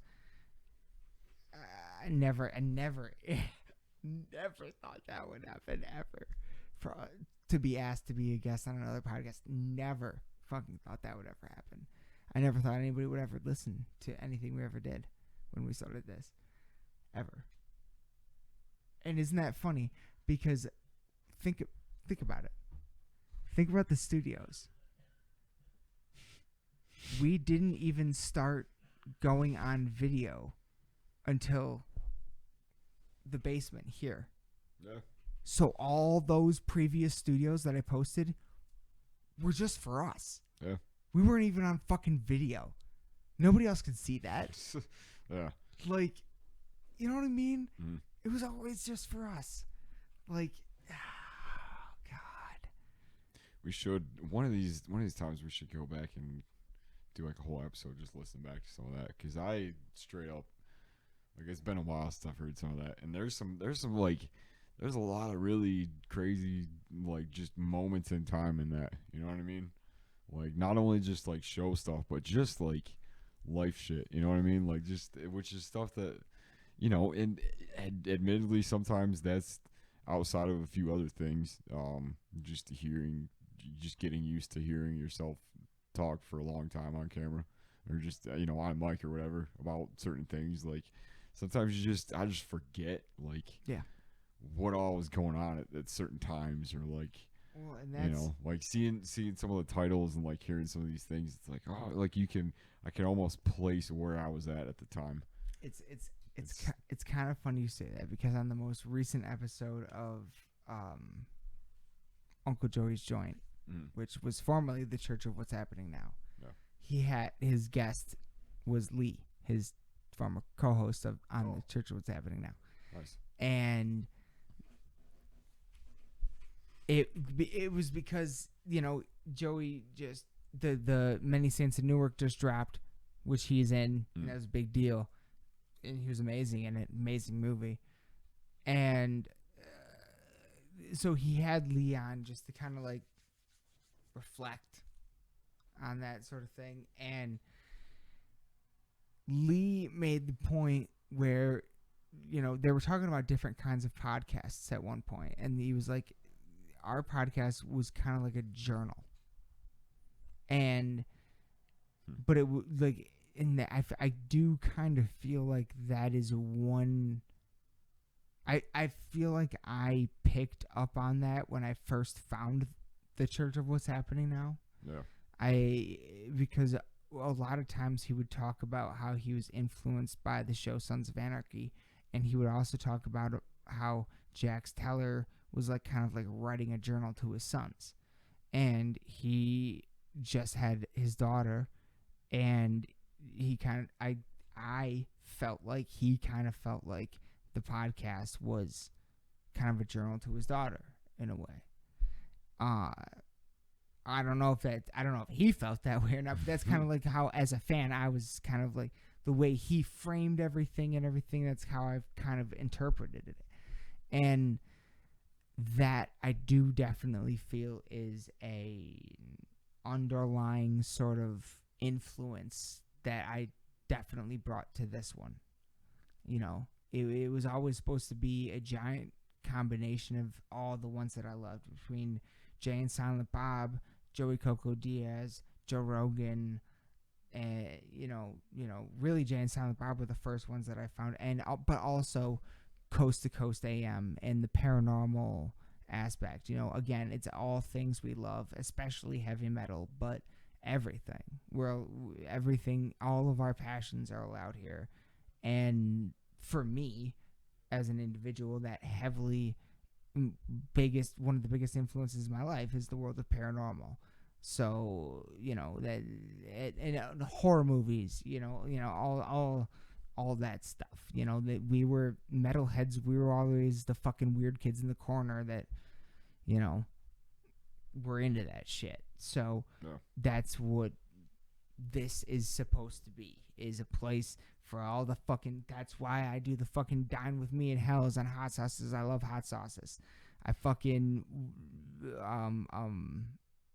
Dark Reactions to all the shit, the videos, Dark Reflections to all the albums, but also like we got even more shit potentially, hopefully happening soon, that I've been kind of teasing for way too long. I hope it happens really soon. But we got more shit coming out that is more things that we're passionate about, and it's just, that's what this is. That's what it's always been. It's just been a platform for us to do to showcase and tell people about the things that we're into, right? Like, ultimately, and to have awesome conversations with each other and have it be never forgotten. Have it be forever, like, it's fucking amazing that we have the opportunity to do this. Now we've done it including all the other shit, over 200 times. Yeah. We're still just now trying to figure out, and we're just now scratching the surface. And this is the first episode of Halloween season 2021. Do we call this? So is this like end of like season 1, season 2? No, we're not American Horror Story. Well, that was a joke. Yeah. No, I'm just. No. I know what you're saying, but no.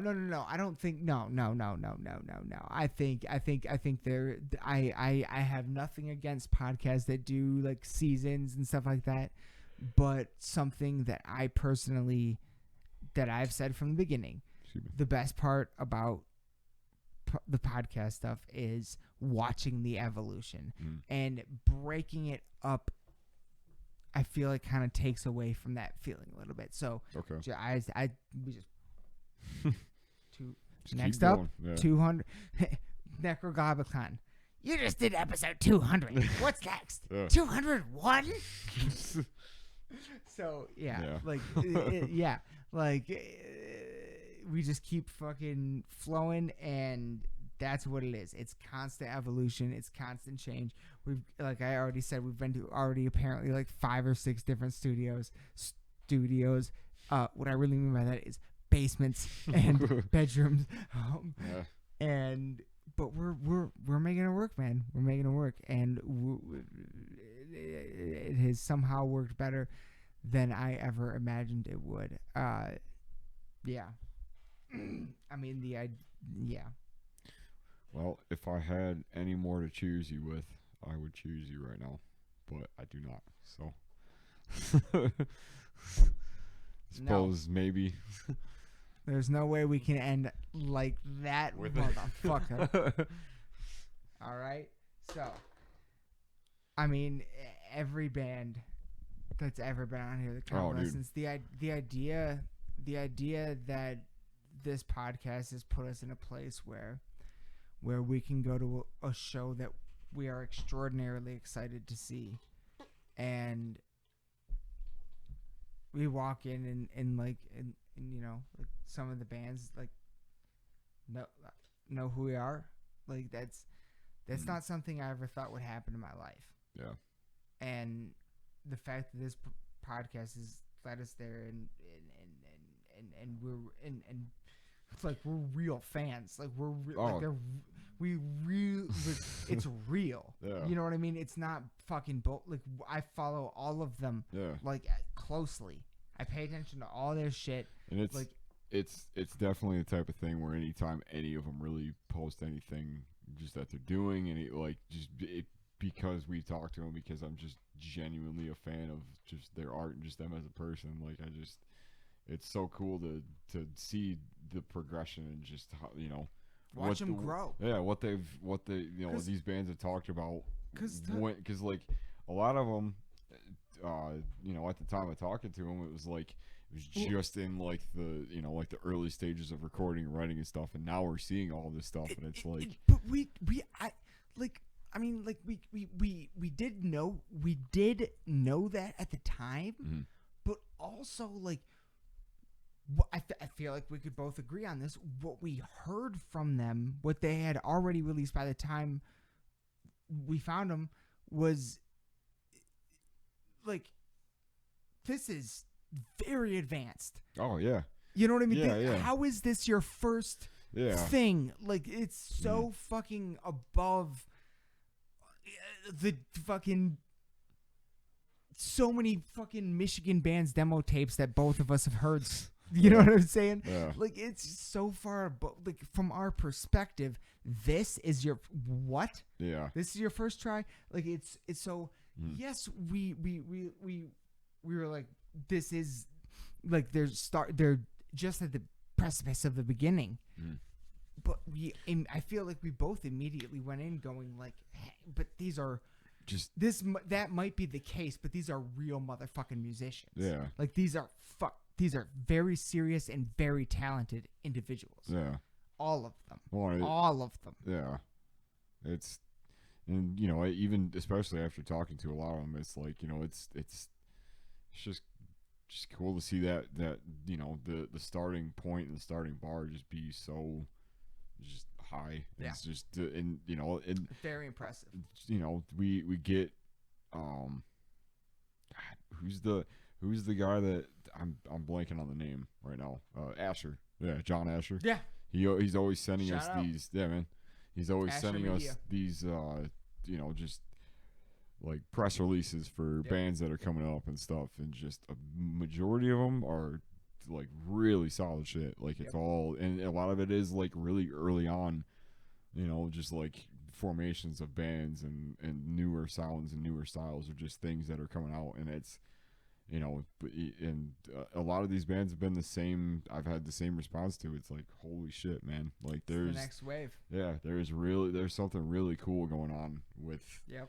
You know, I don't know if it's just, well, I don't know. I can't really say Midwest, but just as far as I think it's out everywhere. Yeah, as far as just extreme music and Yeah. and heavy stuff, and you know, really doing something creative with a lot of it. You know, I mean.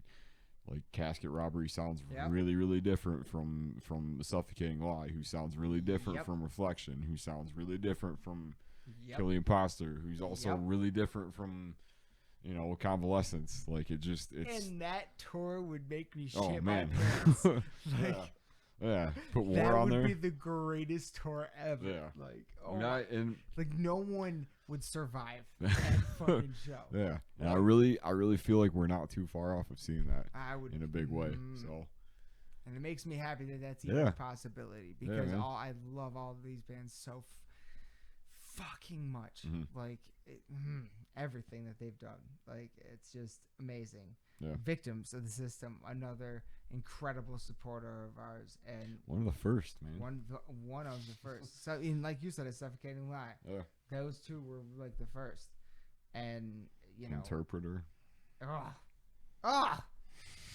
Narcotics. Yeah, I feel like we're missing out on. Yeah. If we're missing anybody, definitely should have a list in front of us, but it's not with ill intent. It's all love. Like it's all you know. We love you to death. Yeah. Like it's always and Scream at the Sky. You know, any show, any of you come to Michigan, I will be there.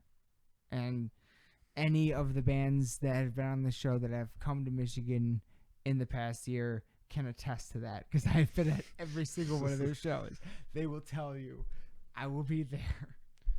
So cheers to all of you. Yes. Cheers to anyone that's ever been on the show, anyone to ever reach out to us, all the bands, all the podcasts, Michigan UFO Sightings and Paranormal Encounters podcast, Dipping Milk and Cookies podcast, fucking Vox and Hops, all of you.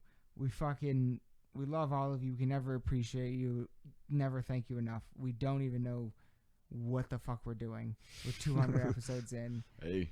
But cheers to all of you. Cheers to 200. We're getting spooky this fucking month, and we're gonna have a lot of really great shit coming for you. So cheers to all of you. Cheers to you, Aaron. I can never thank you enough for taking this ride with me. 200 episodes deep. Hey. Here we go. This one's to all of you. Crips Crow!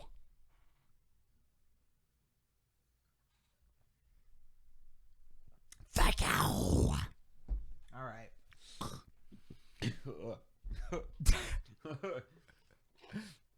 Buckle up, everyone. What I meant was. Yeah. Buckle up, everyone, because I don't know. I was making sounds at this point. Whatever. It's. yes. That's Sorry, I killed the vibe of it. I'm sorry. No. That's fucking what we do. Hey, 2 o'clock, 200, There whatever. 2, All twos. 2. Fucking Triple twos, 6, 6, 666. Number of the beast. what if we do get to episode 666? Is that a requirement at this point? Like, if are you really a metal podcast if you haven't done 666 episodes? No. Has any metal podcast done outside of Josta? Probably not. I think he'll be like one of the first to do it. He already has. Yeah. Oh yeah. Hasn't he? No. I know he's getting no, close. he hasn't. Because He hasn't. Nurgle's got to be. Nurgle. Yeah. Yeah. I'll be really upset if he isn't. Oh no, he's gotta be. Yeah. He hasn't done it though. Oh, he hasn't done it yet. Nope. He's getting close though. So he was getting very close, but he might be the first. Yeah. Which means there's someone who could be the second You mean there's still a chance? to be second place. I mean, and even if we did get to 666 before him, there's no way we could get Nurgle. Like, that's Oh insane. yeah. That's Yeah. insane. But I mean, hey, But could be somebody. I mean, well, no. Thank you, Aaron, for a new sitting here, episode 200, first episode, filming in spooky season, October 2021. You have made the new goal for the podcast. We are making it to episode 666, Dead or Alive. Help me. Dead Help me. or alive. I think we could do it. I will weekend I at think- Bernie's your ass. This is a cardboard cutout of me somewhere, like in the background somewhere. I'll weekend at Bernie's my ass. Like, I don't know. Jesus Christ. I'm going to put in my will, if I die before episode 666, you put my fucking carcass in that seat and you find a way to make me talk. We're just puppets at that point. Yeah, We're just literally just puppets. Jesus. It's happening. I hope it's not. happening. I hope we'll still be sitting here by then. Yeah, we will.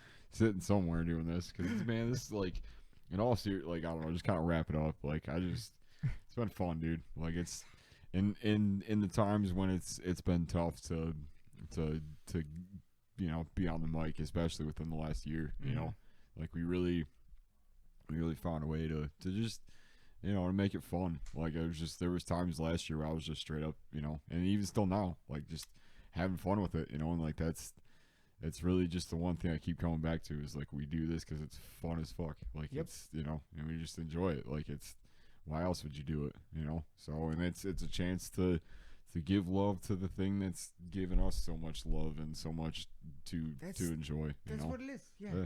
We just give love to the shit we love that keeps us going. Yeah. that we want to put out there in the world. And yeah, man, during the fucking pandemic, we're in a world where there's no shows, there's no social interaction, there's nothing. I mean, I can absolutely speak for myself when I say this shit fucking, I don't totally know what this means, but this is the way I feel. This shit saved me. Like, without this, I don't know what I would have done. Mhm. Like, this was my only fucking outlet during all of that time for any kind of creativity for a while. Yeah. So, especially at first. And when we immediately figured out how to be on Zoom and do all that stuff, I was like, oh, thank God we can do, like, okay, Yeah. holy shit, we can still actually do this. Like, we can keep this at least going, if nothing else. Like, Yeah. Well, it's everything to me. like it's we got stuff that we haven't even posted that is like Yep. just at very specific points in time over that year that just Conversations. Yeah, dude, there was a lot, and I'm like sincerely thankful for all of that, because like there was a lot of those nights, man, where it was just it was tough to want to just for a variety of reasons, whatever may have happened Everybody that had day. some dark times this year. Yeah, and it just honestly, man, like it was cool sometimes to just be able to just hop on and just shoot the shit and just or talk to another, even though at the time when we were doing all that, and even still now, it's just a feeling of like, holy shit, like I'm actually, we have conversations all the time before we do a lot of these, these episodes where it's like, I'm actually a little bit nervous about this one, or like, the opposite is like, oh, this one's like, I'm really excited about this one, like, Yeah. but it was that, I guess looking back at those episodes and stuff, like it was just a something else to do that kind of broke up the bullshit, like just kind of broke up that like, like super heaviness of what was going on, Kept us going, man. Yeah. Like, I mean, we could, you could still sit in your house and practice guitar or drums. I could still sit here and practice guitar, but Mm-hmm. in terms of interactive creativity, Yeah. that was our only outlet during that time, and we made it work. Yeah. And we actually ended up making it excel in a way we never thought it would.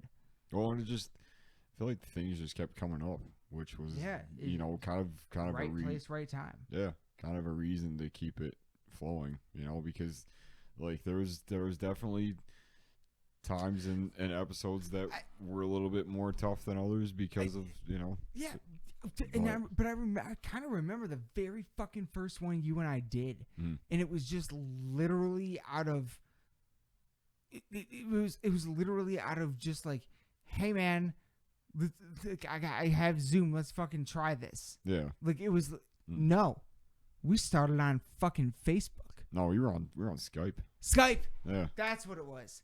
Oh yeah, son of a fuck. We had some technical stuff with that, which ended up so I guess we started on Skype. Yeah. Like and that was just out of like, bro, let's fucking hang out. Pretty much, yeah. Like, that's literally like, yeah. Like we haven't done anything in a while. Maybe we could do a video episode. Yeah. I was like, yeah. I remember bringing that up and being like, I don't know if we could do anything with this, but it's worth a shot. If it works, it works. If it doesn't, like, just we'll figure it out, I guess. And definitely, I'm glad that we jumped through some hurdles with Skype and actually ended up abandoning it and finding, oh my god, yeah, because like there was. That was such a bad. Yeah. But we were also a couple little like, I don't want to use Zoom. We were both like, yeah, there was that because there were some reasons. Well, yeah, I mean, we won't get into them, but yeah, just at the time there were some reasons. Yeah, we both agreed on at the time. Yeah, but now we're like, we were idiots. Yeah, because it's so much of a better program. Yeah. So I don't know. You just,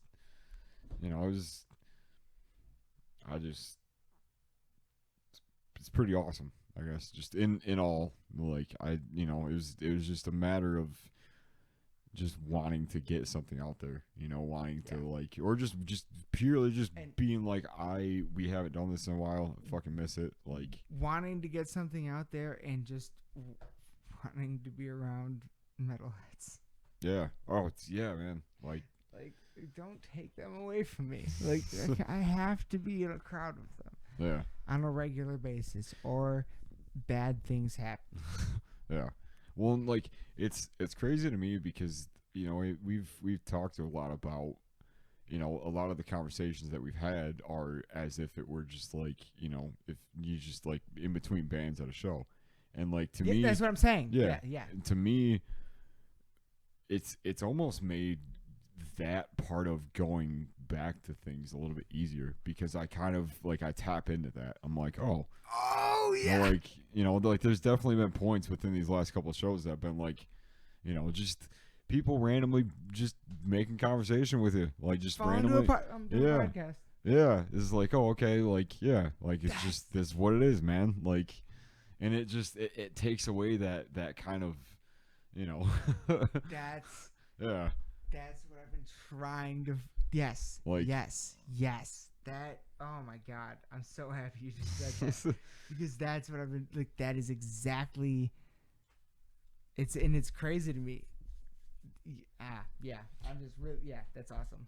Yeah, Like, that's what I've been. Yeah. it's not all the time, and like, but No. it is like when it is, But it is a fucking. Now you have that gear. it's yeah. You have that gear. It's a new gear. Yeah, it happened more times at the Megadeth Lamb of God show than it be just for no other reason than like, you know, we talked to a lot of like just random banter stuff in between there with like a bunch of people that, you know, it was just like a lot of conversation about Pantera. Yeah. Oh Like- God. Yeah. Yeah. Oh yeah. There was a lot of that. Every other person, I feel like it was just that. Yeah. Yeah. So yeah, like it's just, you know, but without that, without having to kind of go back to that, like it just, you know, that is something that I'm pretty thankful for, and that's something I've been trying to get over for a while because like I've always felt comfortable at shows, and it's definitely, it varies depending on what the show is, but you know, like sometimes I feel like I have kind of a hard time, you know, like letting that guard down a little bit, and sometimes like, you know, having that to go back on when things come up, or just being able to tap into that kind of like, oh well, this is part of it, you know what I mean, like this is what we wanted, like this is, you know, it's like it's all right, like you know, like it's like we're back at shows, like we've done everything possible that we can, like, you know, it's like everybody's here for the same reason again, like, and it's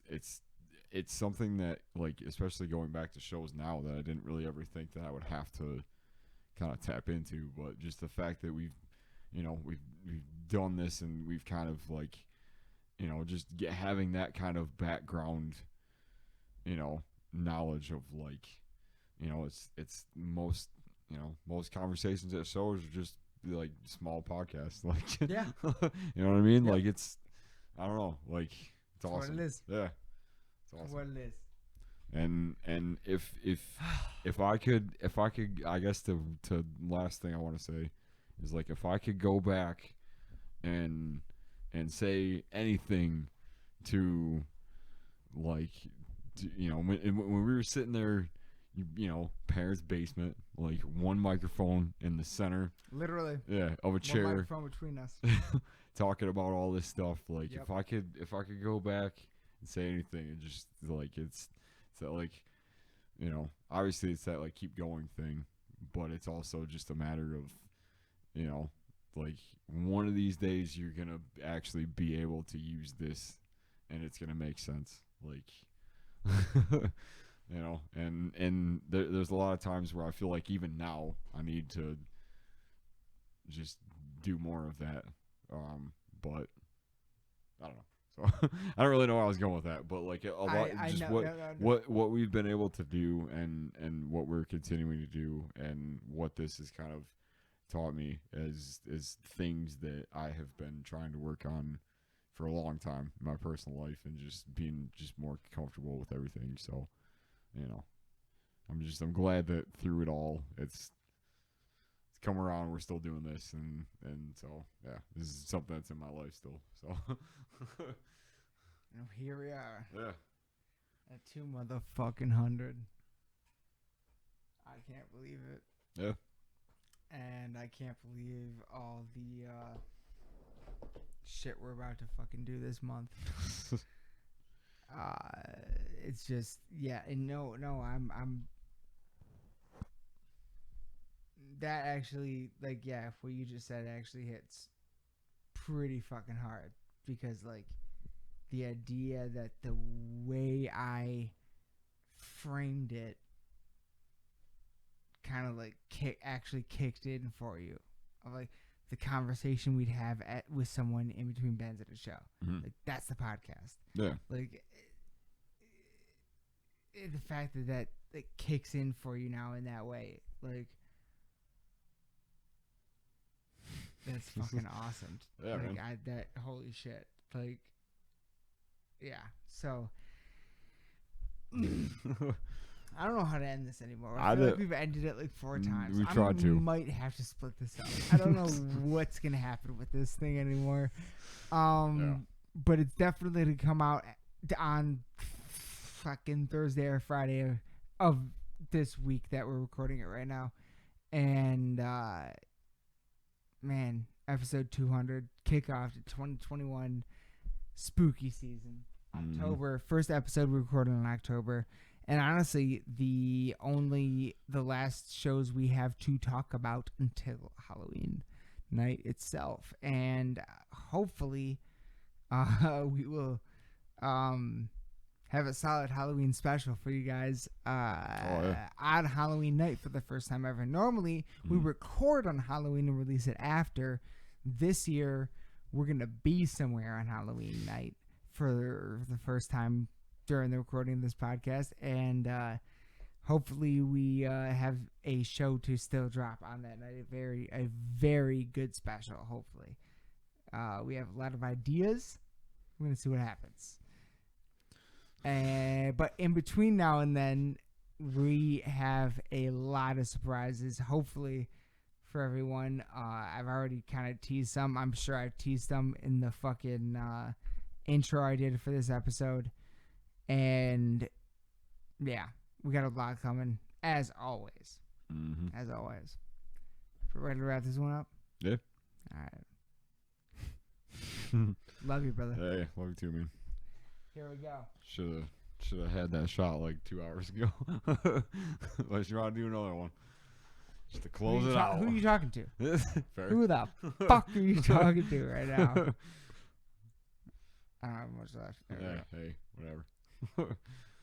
There we go. Hey. There we go. Cheers to you, Crypt Crew. Cheers, Aaron. Love you, brother. Love you all to death. Episode 200. Raise your fucking horns and bang your goddamn heads. Cheers.